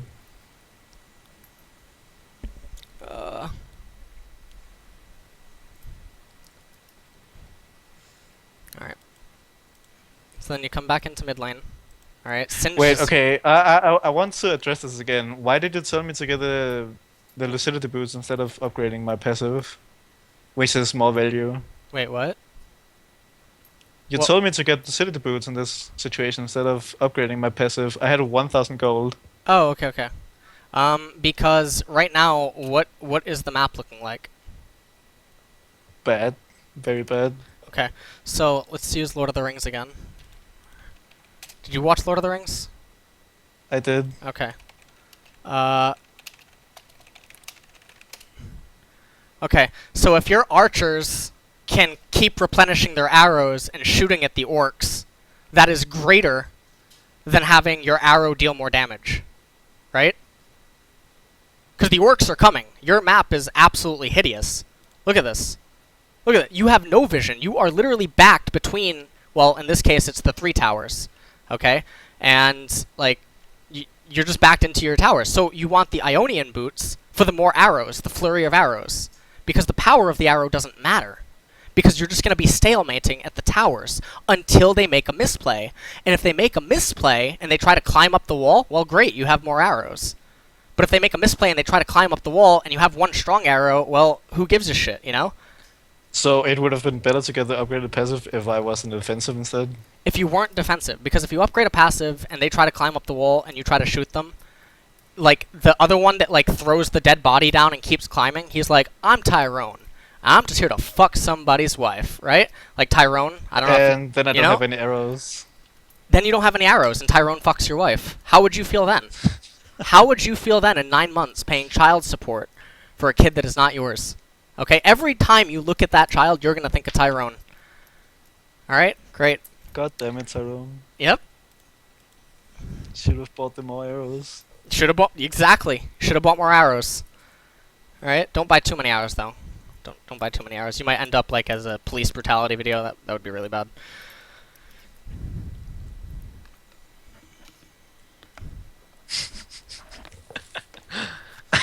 Well, the sad thing here is I can't really like just get my money back because you're making racist remarks, I guess. Hold on, It's hold your on. choice. Hold on, let me pause this. So, just because this is your coaching, okay? Someone says this is so wacky it's hardly coaching. You can understand the analogies, right? Some of them. I mean, when we did this session, I think it was yesterday, I guess. Okay. I'm not. Well, I think it was yesterday. Some of them I didn't, but I also really like kind of didn't really care Okay. because then you started explaining it in other ways. Some of them at least. Here's the egg. Okay. Now, you can either have one way of trying to get to the egg. Okay, so you're a sperm. Alright? So you're like a sperm or whatever. And this is your one way of trying to get to... This egg is Challenger. Okay? You can either have one egg, which is an idea, or you can have a flurry of ideas, which are based off analogies and metaphors. Because what if this, like, or sperm or whatever, gets blocked? What if it runs into a wall? And that's like writer's block or something. Okay? Maybe these 3 will get over the wall and they can get there faster. It's kind of like getting stuck, you know, when you're like trying to think of a word, you're trying to think. Well, if you have 10 different examples of that thing, it is highly unlikely that you're going to get blocked. You know what I mean? They can't cut, like, the block or whatever the hell's going on in your brain, it can't be stopped. Because you have too many... no idea what the point of this is. I'm just explaining it. I'm asking you if this makes sense to you. Like, Well, yes. Okay. But So why? then... No, just because someone in chat is like, this isn't coaching, and I'm like, yes, it is. So you're explaining someone in chat then? Yes, but I'm also explaining it for you in case you would ask the question later about, like, what's the purpose of all the. I know you understand the analogies and the metaphors, but you know. Well, to me, I see all of your analogies like some kind of way to say, okay, you're going to be in some kind of situation where this analogy fits too, and it's basically the same analogy. Well, I mean situation, and then you're going to react to it the same way because it's the same analogy. I don't know. I guess. Otherwise, I don't really see the point.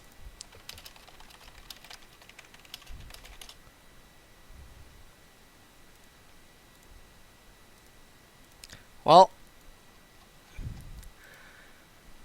Okay. Repeat that ending. I'm so sorry. Is that a yes? No, repeat that. Okay, my idea was that all of your analogies are a way to say when you're in another situation where this analogy fits as well, you're going to react the same way that I just told you. Yeah. Okay, good, I guess.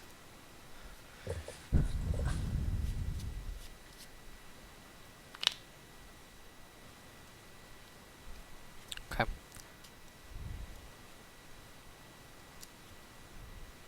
Now, why does Blitz die here?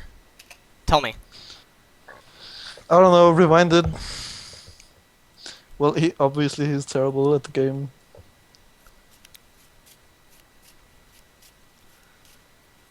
Is it safe to walk into mid like this? No, because I just saw Bishcrank. Okay. And I don't know where anybody else is. What would have been a safer route? So, well, up to the Jenna, obviously, Yeah. because Okay. all I know is that Blitzcrank is middle. Okay.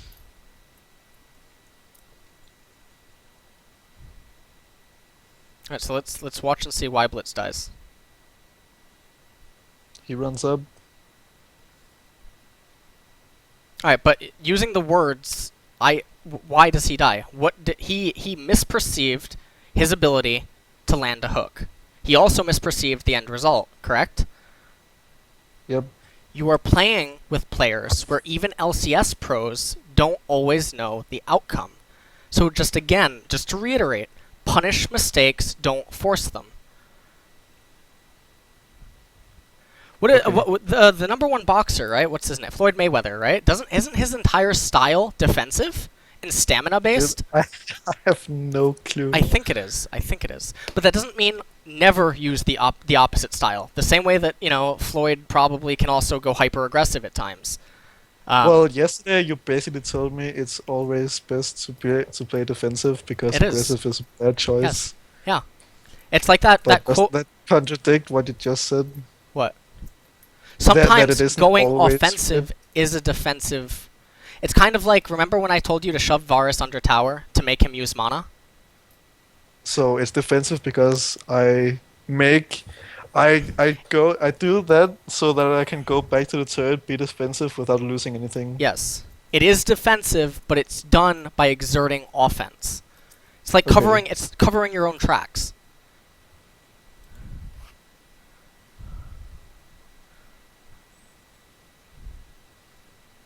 I should have flashed before I got into range.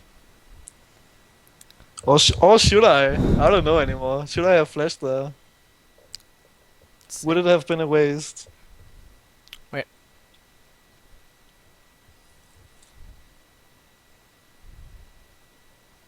If you flash here, can you defend this tower? This mid one? Right here. No. Not this one. This one. Well, yes. Okay, is the death timer too high for you to resurrect and defend that?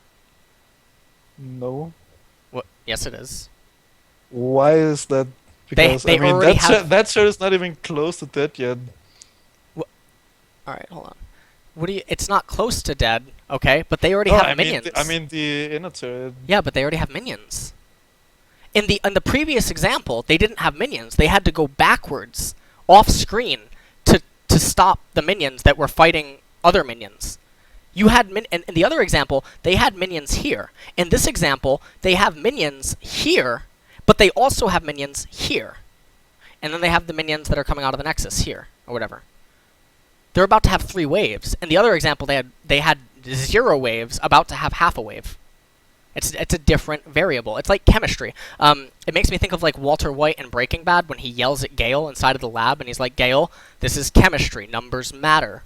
Well, in this is science. League, it does have right and wrong decisions up until mechanics, just like chess or something. With the mechanics can actually be like, okay, normally my queen couldn't move here, but because I'm so good, my queen can move here. You know, like your queen can do a move, maybe only a... Yep. Okay. That's how it works. Yes, exactly. That is how it works, okay? This is League. Variables matter. The variable is they have 3 waves. The previous variable was they had half a wave. I don't know about you, but 100 Celsius is a lot different than, 30 Celsius. Yes, definitely. Alright. That's how it feels in Denmark right now. A big difference. Alright. So you end up dying there, so it would have been correct to flash. But then that's the point. See, this is why I use like metaphors and analogies, and I have to everything step by step. Because if I just tell you that this is why, this is also for people in chat or whatever, or anyone watching this video, or even yourself, okay? The reason I have to explain with so many different examples, metaphors, analogies, whatever, is because if I were to just tell you, just don't flash there, or just flash there, you can't understand. Yes, I am actually telling you 2 + 2 = 4, but you're not you're not a top tier pro player. You know what I mean? You cannot gather or do this mentally on your own to know that it's 4. You know what I mean? It's like a more complex math problem or something, like calculus or like vector, like something weird. So I have to do all this so that you can understand it and then you can manipulate it. Because if you can manipulate it, if I tell you this random ass equation that's really long, okay? And then you learn all the steps inside the equation. Okay, so this was problem 1. So next on your test is problem 2. Well, if you didn't know the formula, you know what I mean? Like, I don't know. So instead of telling me how you do this exact one problem, you tell me how to do the equation instead, give you so I can get all of the next ones? Yes! Welcome to LS Coaching. Hi. Great. Great. Oh, and people say I waste a lot of time. But Albert Einstein once said, okay, any fool can know, the point is to understand. I can tell you exactly what to do. You're not going to get better. You know what I mean? I can tell you why you're supposed to do what you're going to do. Then you get better. Alright? Okay.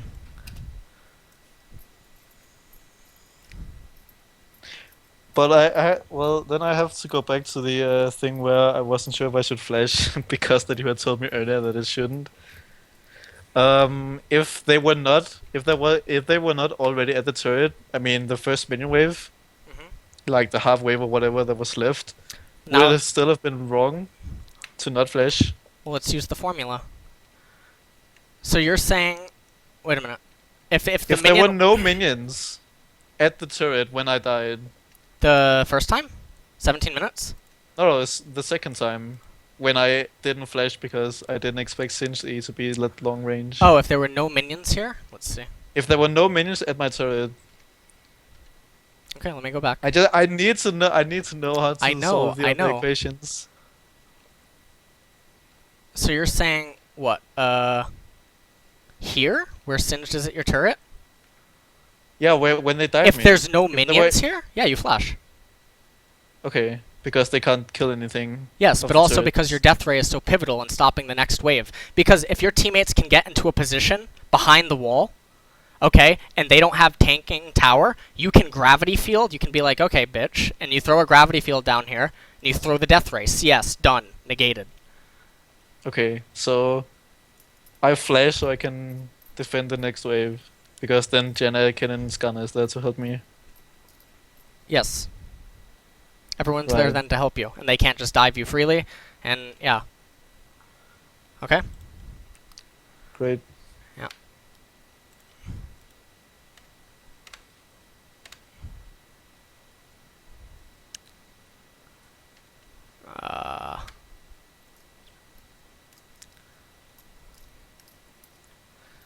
Also, it's okay to get angry inside of games or whatever, like toxic, sort of, if it's towards yourself. Alright? Don't, like, ever type to teammates or whatever, or no, but you can be like, oh, I'm so fucking bad, or, you know? Because then maybe you saying it will also, you know, it's good to hear yourself say it. Okay? For me or my teammates? For yourself. You can also say it to your teammates, if you want to try to, like, reduce them getting angry at you. You can be like, ah, sorry guys, my bad, you know? So I should say it out loud, or should I just say it in the chat to help them too?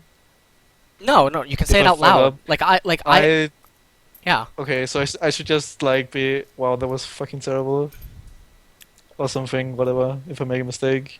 Well, yes, but even if you do something that ends up being good and you get a kill, if you can recognize that it was because the opponent was so bad and you did a lot of stuff sloppy, don't be content with it. Right. You know what I mean? It's like you all right, so you have a car. Now please pardon the fact that again I'm basically Picasso. All right, so you have a car here, all right? And, you know, you have some wheels. Great. I'm the best fucking. You have a window. Well, Okay. that looks like a UFO. Okay, you But know what? sorry. You know what? Who's the painter here? Okay, thanks. All right, great. So, anyways, you're trying to paint the car, and then you know, you're painting it, and whatever. And okay, so yeah, the car is technically painted. You know what I mean? But look how sloppy it is. And some dumbass buys it, but you should not be Yeah, accepting your own shit. yeah. Okay. Okay. This is where the games Awesome. ends, and it's defeat, and this is where the argument type thing started. And then yeah, and then watch videos. You need to be watching more than you're playing right now, unless How much should I be playing then? you can play like 6 to 8 games a day. I mean, And if you then take watching like 11. no, then watching like 4 hours or something. Take breaks, eat. Okay. Don't watch while you're eating if you're trying for maximum efficiency because the brain uses energy on the digestion. So I That's should like eat while I'm something playing. I learned in poker. What? No, you So should I not should eat eat while while I'm you. playing. No, don't eat Okay, while I playing should either. just not eat. You I'm can going you can anorexic. you can I think the only thing you can drink is water. Yeah. Okay? Uh-huh. Water. yeah. Why not milk? Is milk bad? The Because calcium water no, kills your brain cells. oh my god, I am not qualified fully to answer your question right now, and I would feel Why bad would you say then that I can because only I drink know it water? exists, but I don't know why to explain to you why, but I know it exists, and if you want to improve, you can then research it yourself. I'm probably going to end up actually researching it after this, so there you go. Okay. So should I the thing that I said yesterday about some guy from a YouTube show called Game Grumps who told me, well everybody else too, that you have more adrenaline in your body when you have to pee. Should I take that into account too? No, because I think the need to pee probably also takes away from brain power, because you can feel, I don't know. I don't know. I can't make these statements. I can make baseless statements, you know, but I can't, I'm not qualified to say this. I can't tell you yes or no. You know, Okay. if you wanna hear something really crazy, and it's something I mentioned on stream yesterday, I know some pro players that there's no names or anything that are coming out. I'm also not saying regions, Korea, you know, whatever. There's 2 pro players that they release before a match, and that calms them down via the endorphins or whatever. Okay, now that's pretty extreme, but it's a method. You know, if they had nerve troubles on stage or something, you know, whatever. First time I heard about this was like a year and a half ago, and then I heard a second instance of it. So, yeah. Okay. Great. I'm Great. gonna take that into account too. Awesome. Great. Challenger, here I come. Yeah. So, okay. Awesome. All right. So, okay, is that Wait, okay, I have one last question. This doesn't have anything to do with the Victor game. I looked up Abdo because I wanted to see does he play Lulu or something? Because he told me to play Lulu first. yes? And He he made Lulu. constantly goes Ignite on Lulu. But the point of me playing Lulu was to not kill someone. What is the point of his Ignite if not to kill his lane opponent? What is the point of Ignite if not to kill his lane opponent? Maybe it has something to do with the team fighting. But he goes for it all the time. Abdo almost Literally always goes every Ignite time. because he knows he understands so much more than his opponent. He can punish the mistake with Ignite rather than entice it through the deception of a heal or a barrier. So should I be going Ignite too? Yes or no? Yes and no. Don't try When to. when should I be going Ignite then? when it's not unreasonable. But don't be going Ghost on every champion or Cleanse or something, like really advanced tactics. Look, you're going to end up like Apto here in this normal game, going 0-1 as Volibear, okay? How do you think he felt here? What was this game MMR? Look at this. Did he just say AFK? With Ghost and Flash, what is he doing? He did He's 69... top lane Volibear. He did 69,000 damage. Wait. Oh no, he did 69 damage to champions and 170 to minions. I guess he just AFK'd. RIP. That's Apto. Alright, so, Awesome example. teleport on TF against Azir is something he popularized. He also made Lulu. He's the reason that it came into pro play. 2.7 death average over 144 games. Faker, get the fuck out. Yeah, so, just, you know, don't go Magi's, okay? You, like, you can go Magi's if you're on, like, Lux, or, like a super ranged control mage that has, like, a lot of, you know, whatever. You can do it on, like, Janna. No, because Morgana has to jump into the fight to ult. That doesn't sound very... So, should I be going Ignite on Morgana? Should you be going Ignite on Morgana? You can go Ignite, unless there's absolutely no way you can really kill your lane opponent, then just go Healer Barrier. Okay, so when do I go heal or barrier? When you like what is the difference? When am I going to say like I'm versus an going Azir? Like a versus an Azir.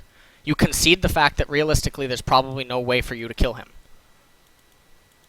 No, I mean, what's like when am I going heal or barrier instead of the other? I just gave you an example. When you're versus say an Azir. When I say say an Azir, I also mean similar champions that you can't kill. Does that make sense?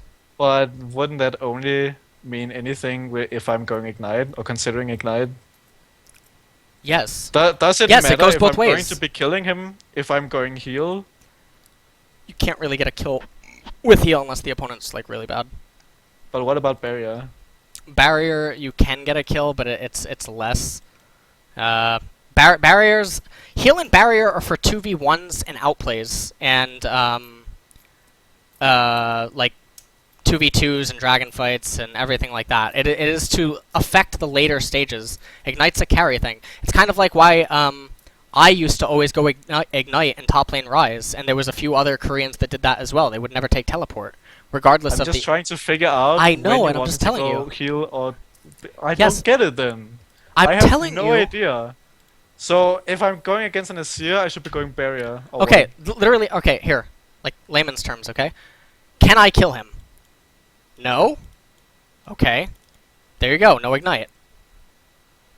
I can't sit here with you and go over every champion. I'm telling you the concept. That's not my point. Okay. I'm already beyond. I'm beyond the Ignite. I'm asking you, barrier or heal? It depends. Does the person have a lot of burst? If the person has burst, then go barrier. If they have sustained burst, that like Vladimir or something, you know, he doesn't just kill you and he doesn't. He flashes, he R's, then he Q's, and then he E's. You know, there's time in between. You know what I mean? But say like you're playing against like a Zed, he ults on you, and like a ton of damage comes at once, even though it's sustained. A ton of it happens at once. Okay. You know what I mean? Okay. Well, awesome. All right. So, well, okay. All right. So that's pretty much all. Now, so yeah, here's Apto. Okay. Now, I already gave you the champion list in the previous video or whatever, so just stick with that champion list, okay? Don't be like everyone trying to be like Apto and go Twisted Fate and, you know, all that weird stuff. Then also here, like, so what I'm gonna do, we're gonna end this portion of the session, but I'm gonna go through the thread with you. Okay, any comments that you see, that you feel, you agree with or whatever, just ask me and I'll explain it.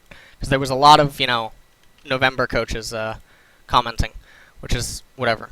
So Hotshot's comment is really, really good.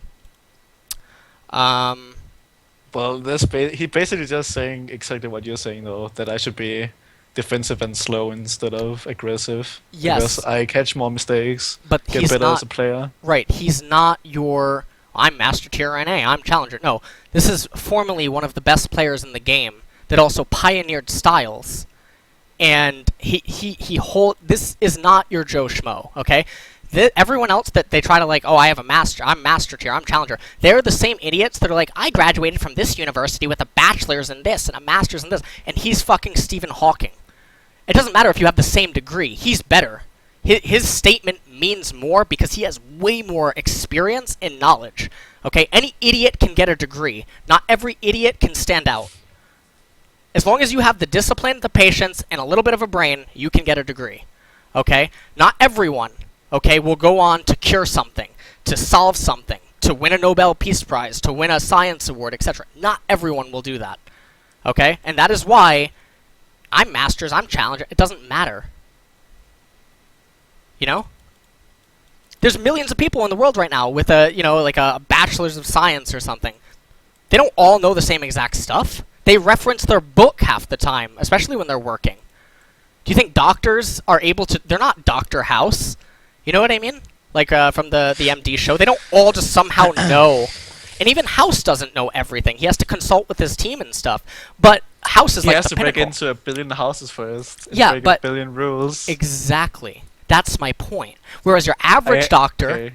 The reason the House even gets the case is because the average doctor doesn't actually know what the fuck they're talking about. The same way that when I see these idiots that are like, I'm Master Tier, or I'm Challenger, I'm like, bitch, I fucking coach you. Like, who the hell are you? You know what I mean? Like, what the fuck? Hotshot, he earned his place. Okay? So when Hotshot makes a comment, if he was saying I was wrong, I would want to know why. I would, like, love a conversation. Because this is not your average idiot telling you that you're wrong. Okay? This is not your...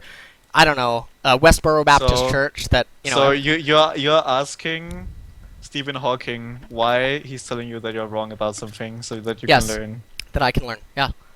Okay.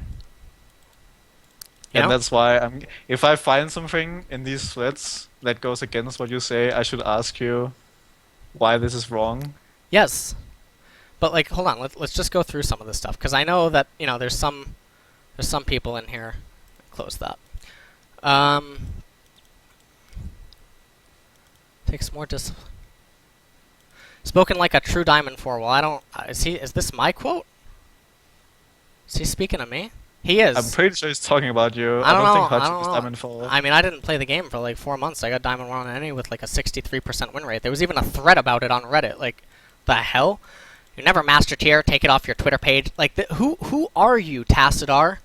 Like, let's take a look at Tassadar. And then also, just remember that people like Tassadar are the same people that are telling you that they're, like, raging at you in solo queue. Look at all his comments. Negative, negative. 0. This is someone that has invested either so much time into this game that he needs some sort of return. Otherwise, he's just unhappy and, like, everything. You know what I mean? Look at this. He's been a Redditor for 1 month, so it's probably, like, an alt account or something. You're like the Jose Canseco of East... I don't even know who... If Jose couldn't hit home, I don't even... Okay, I guess it's some player. I don't understand, so I would ask. That's how I felt yesterday. Yeah, I know. So I would... Right, so I would Google or something. Take out StarCraft... Everyone knows that you were a cheater. Well, I never cheated in StarCraft 2, but I guess it, you know, like, let's see. LS StarCraft 2 wiki. So this is how you break down the eyes of an idiot. Okay, so we're gonna go in here. Okay, Infamous in Brood War. Okay, StarCraft 2 release date.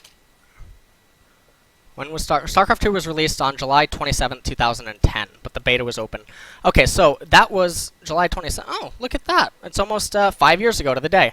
No, but I cheated in 2005, 2006, or whatever. Okay.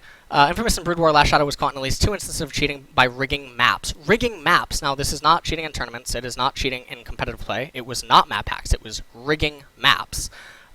Including with another player on Cryas on Ventrilo. That's like TeamSpeak. He has since been forgiven by the Team Liquid Net community and unbanned after 4 years. Okay, so 2007 was when I was banned. So that's when I was like cheating. 2006, 2007. That's like 9 years ago. What is wrong with you? Do you know who I cheated against? I could like Artosis, Tasteless, etc. Like my best friends in Korea. Like, wow, you know, it's like really a dick. Yeah, no, but they weren't. You know, I wanted the respect so bad, and I had no concept of the consequences. And I was like, I mean, if you watch my reflections, I explain actually why I did it. Okay, Credit to the Brood War player Yosh for much of his success. Was featured in Day 9's Daily. Won a 16-person. Okay, whatever. All right. Last shout out after the first major StarCraft 2 land, taking 4th at MLG Raleigh. Whatever. I went to Korea. I quit. StarCraft 2, whatever. So it takes literally opening up Google, typing in 3 words, and clicking a link to actually know the facts surrounding me. But this person, who apparently has been involved in StarCraft 1, StarCraft 2, and now apparently League of Legends, follows me so intently throughout my career that he cares this much. I'd like to know who he was. I'm impressed that someone loves me this much to follow me and get so angry at like another person's success, or something. What sports do you play all at? Wait, you have to like in every. I don't think I said I played a sport here. I was addressing a basic core concept. I understand that reading English maybe, Dude, Okay, No, I have okay. to stop you because I doubt that very many people give a shit about this Tesla guy. No, that's my point though. But my point is you don't care about people that flame you because you made like a response thread to this, right? Because you felt offended by some stuff. Okay, the time where I started, where I thought, okay, I have to do something about this, was when I saw, who was it? It was the guy that never heats his home because he doesn't have any money. Thorin, right? Thorin. He said something on the Twitter about me being unconscionable, and I don't remember what else. And I was like, huh. I don't know if this is true. So then I went onto the YouTube and watched the comments, and then everybody was like, "How is this guy Diamond?" And this is, I don't know, dude. And then I was like, I have to respond to this. I have to say what was really going on, because most of these people, I'm going to guess that they just saw after the 28-minute mark Yeah. and saw you raging at me and were like, "Yes, go get him, Ellis. This is awesome." Yeah, but And then that was there was facts that were omitted, and that's also like what I wrote to you on Skype and text before the session began. Also, there was in the other thread, you asked for it to be done off stream, but because of the wording, I didn't perceive it that way. You said, "Is it possible to request to be done off stream?" Yes, it is possible. But then before we began, you didn't re-bring that up. I had forgotten because it had been like a while, but I didn't No, even forget. It's that like, that's not actually asking me to do it off stream. I could show you messages right now of people saying, "Can you coach me off stream later? Can we do it off stream?" I said, yes, yeah. They specifically say I want it off stream. You didn't. You just asked, "Is it possible?" So I'm like, I didn't. okay, Okay, I have to say then that I wasn't blaming you for streaming it. Right. I was talking about why I was playing so badly in the situation and why people thought, huh, this guy cannot be Diamond. Look at him. I had to had to explain to them what situation I was put in because I'm not used to streaming. I'm not used to being watched by people, and I also had to listen to you. I was doing everything I could to listen to you and also being under pressure of being watched by 500 people or more people. And since you were streaming it, I was expecting it to go onto YouTube, so there was like maybe another 10,000. right. So that's why I wasn't blaming you for it. Although a lot of other people did. That wasn't my point. I was defending my play. Right. This comment, 900 upvotes. All right, so let's go over this. Cannot agree with the general opinion that Alice's coaching is great, and he did what he could. Alice uses sarcasm, jokes, and difficult phrasing multiple times. Dunning-Kruger syndrome. Well, you asked me at the very beginning of the lesson to use analogies, metaphors, etc., because you thought they would be funny. I mean, that was even in your notepad, okay? This means he makes himself more difficult to understand than necessary. That's not true. Viktor actually misunderstands them once or twice. Does he really need to pretend that words are big secrets? Can he just say it in-game? Well, I do have to pretend a big secret if the person doesn't actually understand just how big they are. So you make a joke, a passive-aggressive joke, something to get it through. Because otherwise, it's like scolding a kid. You're like, you can't use a pen on this test. And you just tell them. Well, next time they're still going to use a pen because it didn't get drilled into them. Like, this is what I don't understand. I have results. You know what I mean? Like, I've been coaching now for a year and a half. I know what will make you better. Like, Silver Kale is like diamond in climbing. You know what I mean? I've coached players in low diamond that are, in mid-masters now and stuff. I know what works. And like I told you in the text or something, had I known what you told me after, I would have approached it differently. I'm always going to try to approach it the best that I can for a student to learn. inside of a coaching session. And maybe that's what people don't understand. If I can tell that the jokes are making stuff easier for you, if you're laughing, if it makes sense to you, if we can relate on a topic, like Lord of the Rings. You told me you knew Lord of the Rings, I used it for 3 analogies. Or like metaphor, whatever. So it's all about trying to find a common ground. And when I said in the video, I'm not here to make profit, I'm not here to make profit. You're not paying for this right now. I've been on the phone with you for 2 hours. You're not paying for this. You know what I mean? I mean, I told you at the end of the session, once the video is encoded, we'll go over the video. But I don't go over post-game videos this heavy. This is like a VOD review, like the most expensive thing that I offer, sort of a thing. He doesn't explain his reasoning. Is this even a real sentence?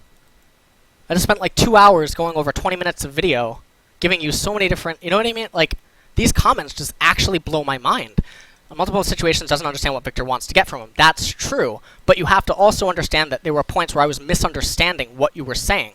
That's not necessarily my fault for misunderstanding. If you ask me a question and it's worded ambiguously, or it's worded in a way that I think it means something else, then it's exactly what it means. It's kind of like Okay. If I ask you a question and you answer, and then I say the same question again, isn't that safe to assume that I'm not looking for that answer that you gave me, but something else?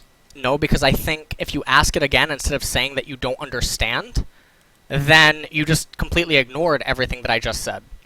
That's I the understood. difference. Okay, I'm pretty sure that the situation that we're talking about is me asking for something else that I could have done differently about the fucking penguin, and you kept talking about the penguin because you thought that what I meant was, could I have done something other than just run away in the penguin situation? But what I wanted you to tell me was there something else in that game that I could have done differently, Right. and not about the fucking penguin. And that's So what I was... if I ask you that same question again and again, isn't that safe to assume that I don't give a fuck about the penguin anymore?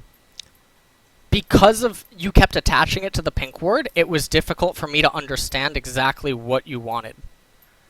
And it was hard for me to do it without the VOD. Well, that's true. And I said that. I said it's going to be difficult, and then I tried to draw it out in the video.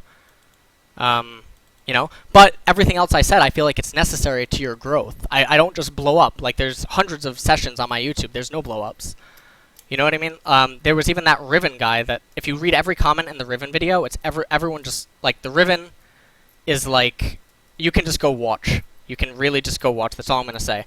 And I didn't blow up. Or, like, anything. But I blew up here because I felt like it was, like, necessary. Because I felt like there was so much more to be gained by doing that for you, in your own sense, which I told you in that video. I even apologized for some of the vulgarity of my language, and I apologized to you in that same video, like right after. But I also explained that I felt like it was necessary, and that is me using my expert opinion as a coach, okay? And not just, a regular coach that has their bachelor's or master's or something in whatever. Coach that has done stuff that is not just get a degree. Like a random coach on, like, a LOL class or something that maybe you can buy, or, like, a random coach on, like, I don't even know coaching websites, but that's what I mean. So anyways, yeah.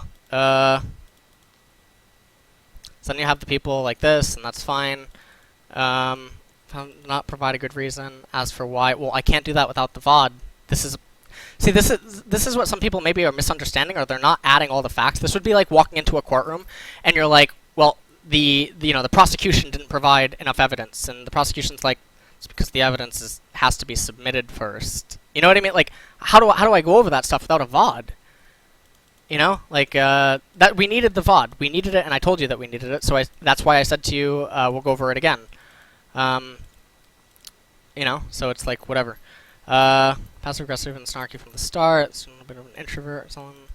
I didn't really pick up on that too much at all. Good teacher doesn't approach that guy very well at all. Coach shouldn't have accepted.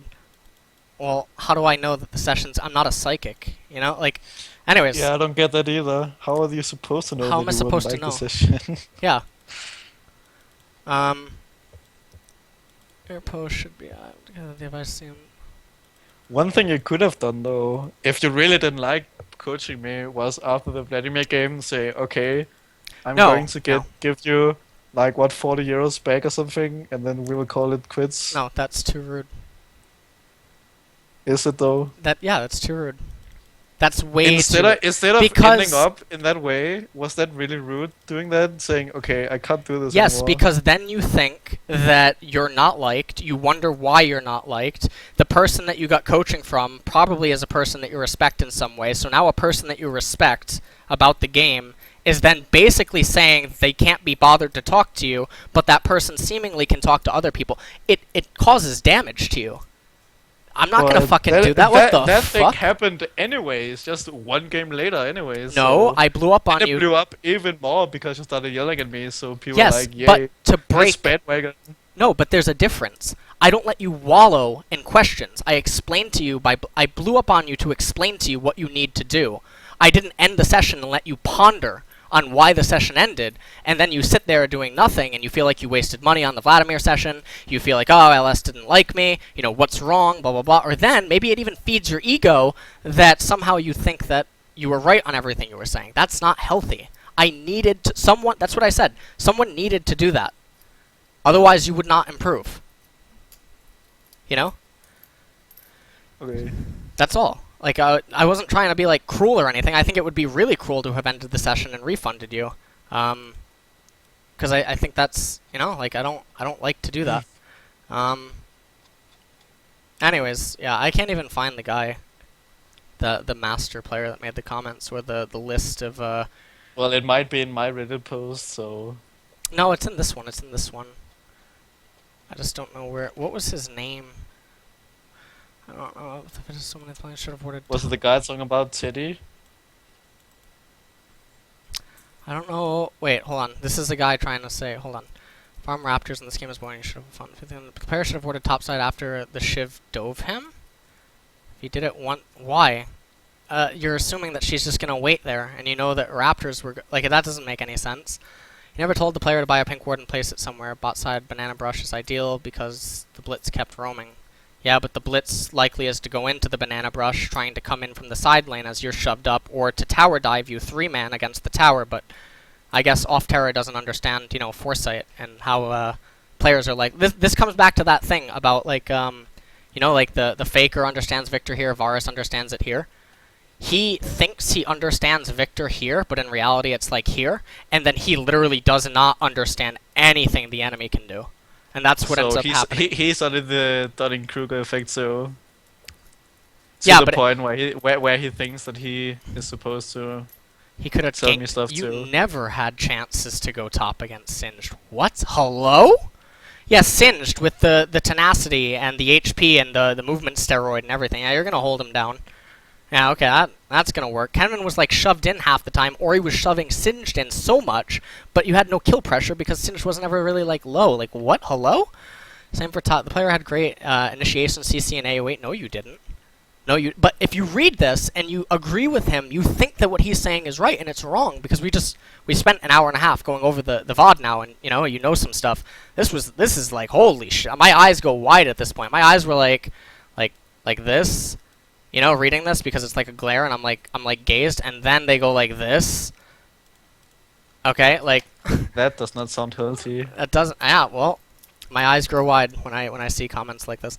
Laning wise, the player could have looked to freeze the lane in a safe spot for him to force Varus to walk up instead of spamming EL. And I already said that to you though.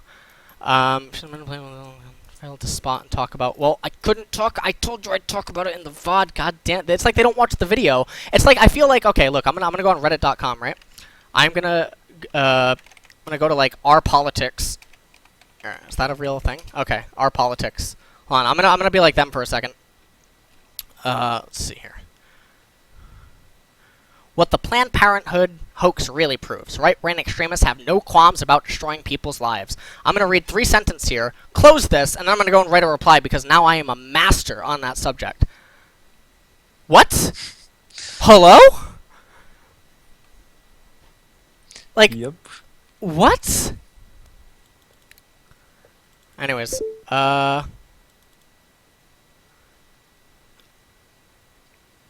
here's Dakar. Alright. King of memes. Hold on, we're gonna, so this is also fun. Oh, na.opgg. And encountered a temporary server error. That was very temporary. It's already over. Yeah. Master tier player. He has okay ratios, but his worst ratios are on champions with foresight. Plays one champion, thinks he knows a lot about the game. That's great. His response the entire time is demeaning. Yes, it was, but the Vladimir video didn't finish uploading, which is what led to the tension between us. Prides himself in being some amazing coach or teacher when in fact everything done is awful. Yeah, so awful that every pro player I interact with, so awful that on Skype right now I have 4 pros messaging me for help. Yeah, that's terrible. Alice, if you want some lessons on how to speak, I've got to teach you how to do so. That's great. I don't know your name, buddy, but you seem to know me. I have a feeling the new talent is the only reason Gravity looks a lot better now. He's replaced. Yeah, 15 weeks of rotational coaching and macro coaching, and all the players, including Cop, saying that I taught them how to, learn the game. And Saint Vicious himself, who called every coach shit, said I taught him all about the rotations on Twitter the other day. Yeah, you're right. You're right, Dakar. That's why you're in LCS, buddy. As for everyone calling this guy uncoachable, I gladly coach him. This attitude was despicable, and I love to demonstrate from the people outside of house to try to help him. If you feel free to PM me. Okay, go ahead.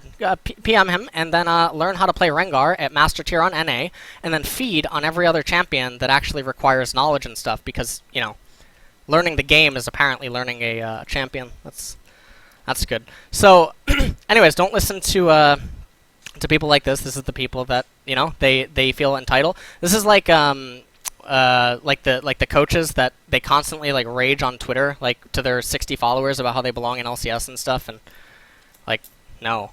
If you're actually intelligent, Dakar, okay, I would either A, know your name, or you would be somewhere right now. Not and when I say somewhere, I don't mean Master Tier NA, because that's not somewhere, that's a bus stop.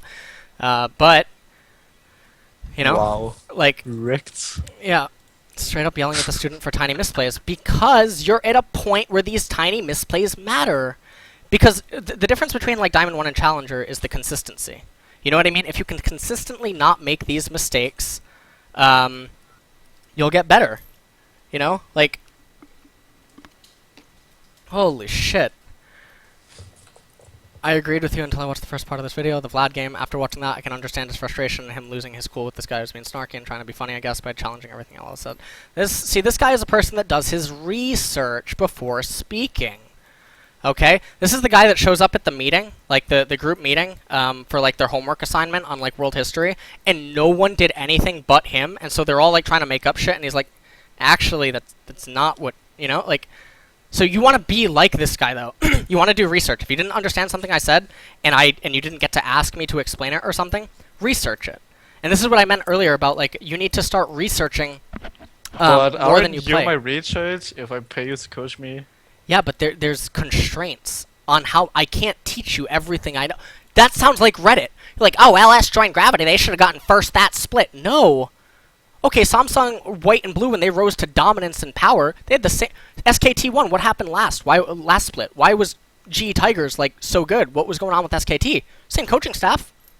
What? Do you mean it takes time to change stuff? It takes time to do stuff. You don't just...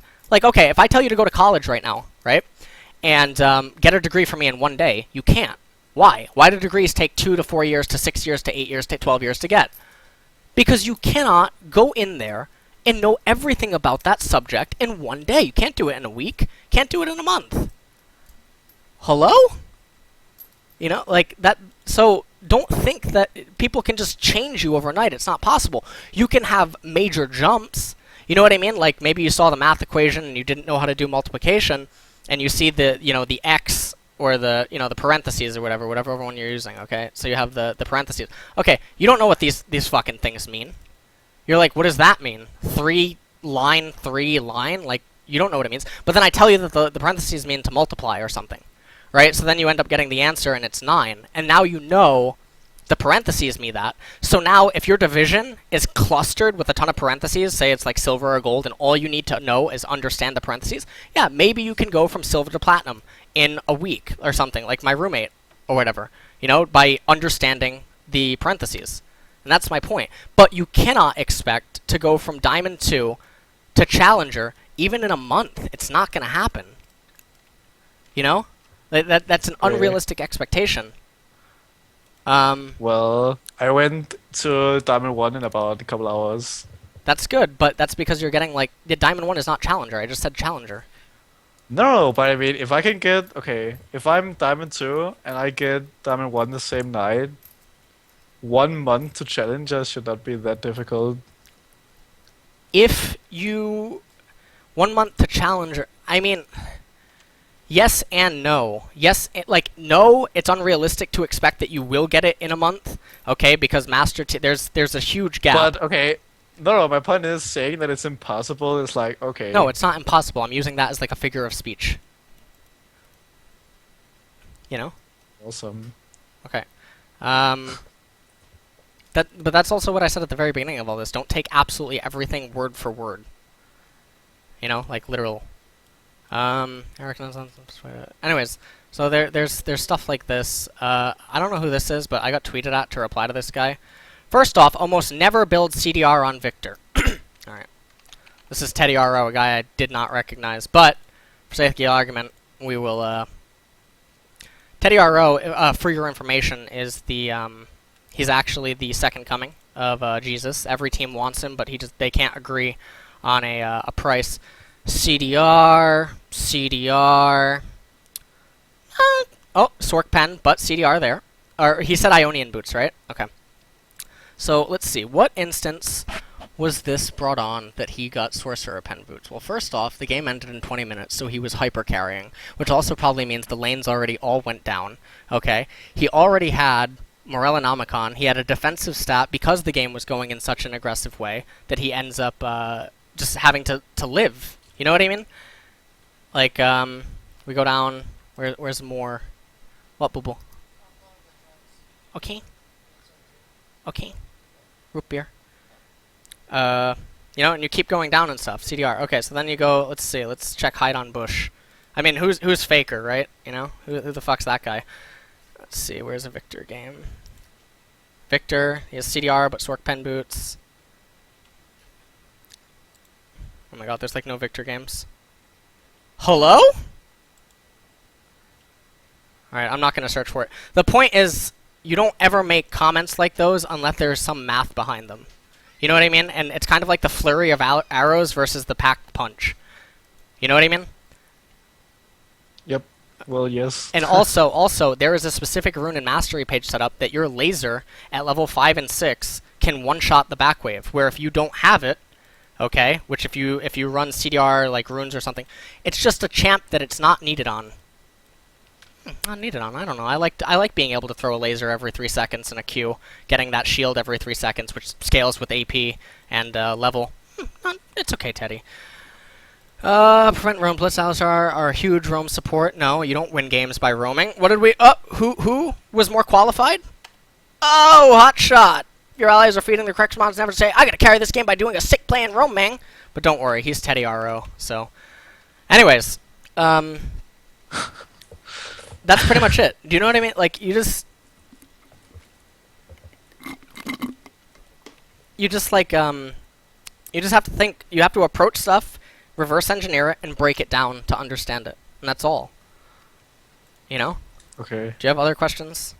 I'm gonna stop the... Not really. Okay. Alright. And then, yeah, I'm gonna go to the bathroom. If you want, you can message me again, obviously, in the future, for whatever. Just keep playing those champions I recommended. Watch it'll be on my Twitch, the recording of this, if you missed anything I said. You know? But, okay, if I'm playing basically Lulu and Morgana, every time I get mid lane, should I only watch those games? What do you mean? Like Lulu and Morgana? Should I only watch Abdo and Faker play Lulu and Morgana if I'm only going to be playing those champions? No. Because what did I say? Remember what I said about Faker being able to understand Varus and Viktor evenly? So I should understand everything evenly too. Yes. Knowledge is power. Great. Okay. Alright, man. I will talk to you later or something. Okay? Okay. Alright, bye. Okay.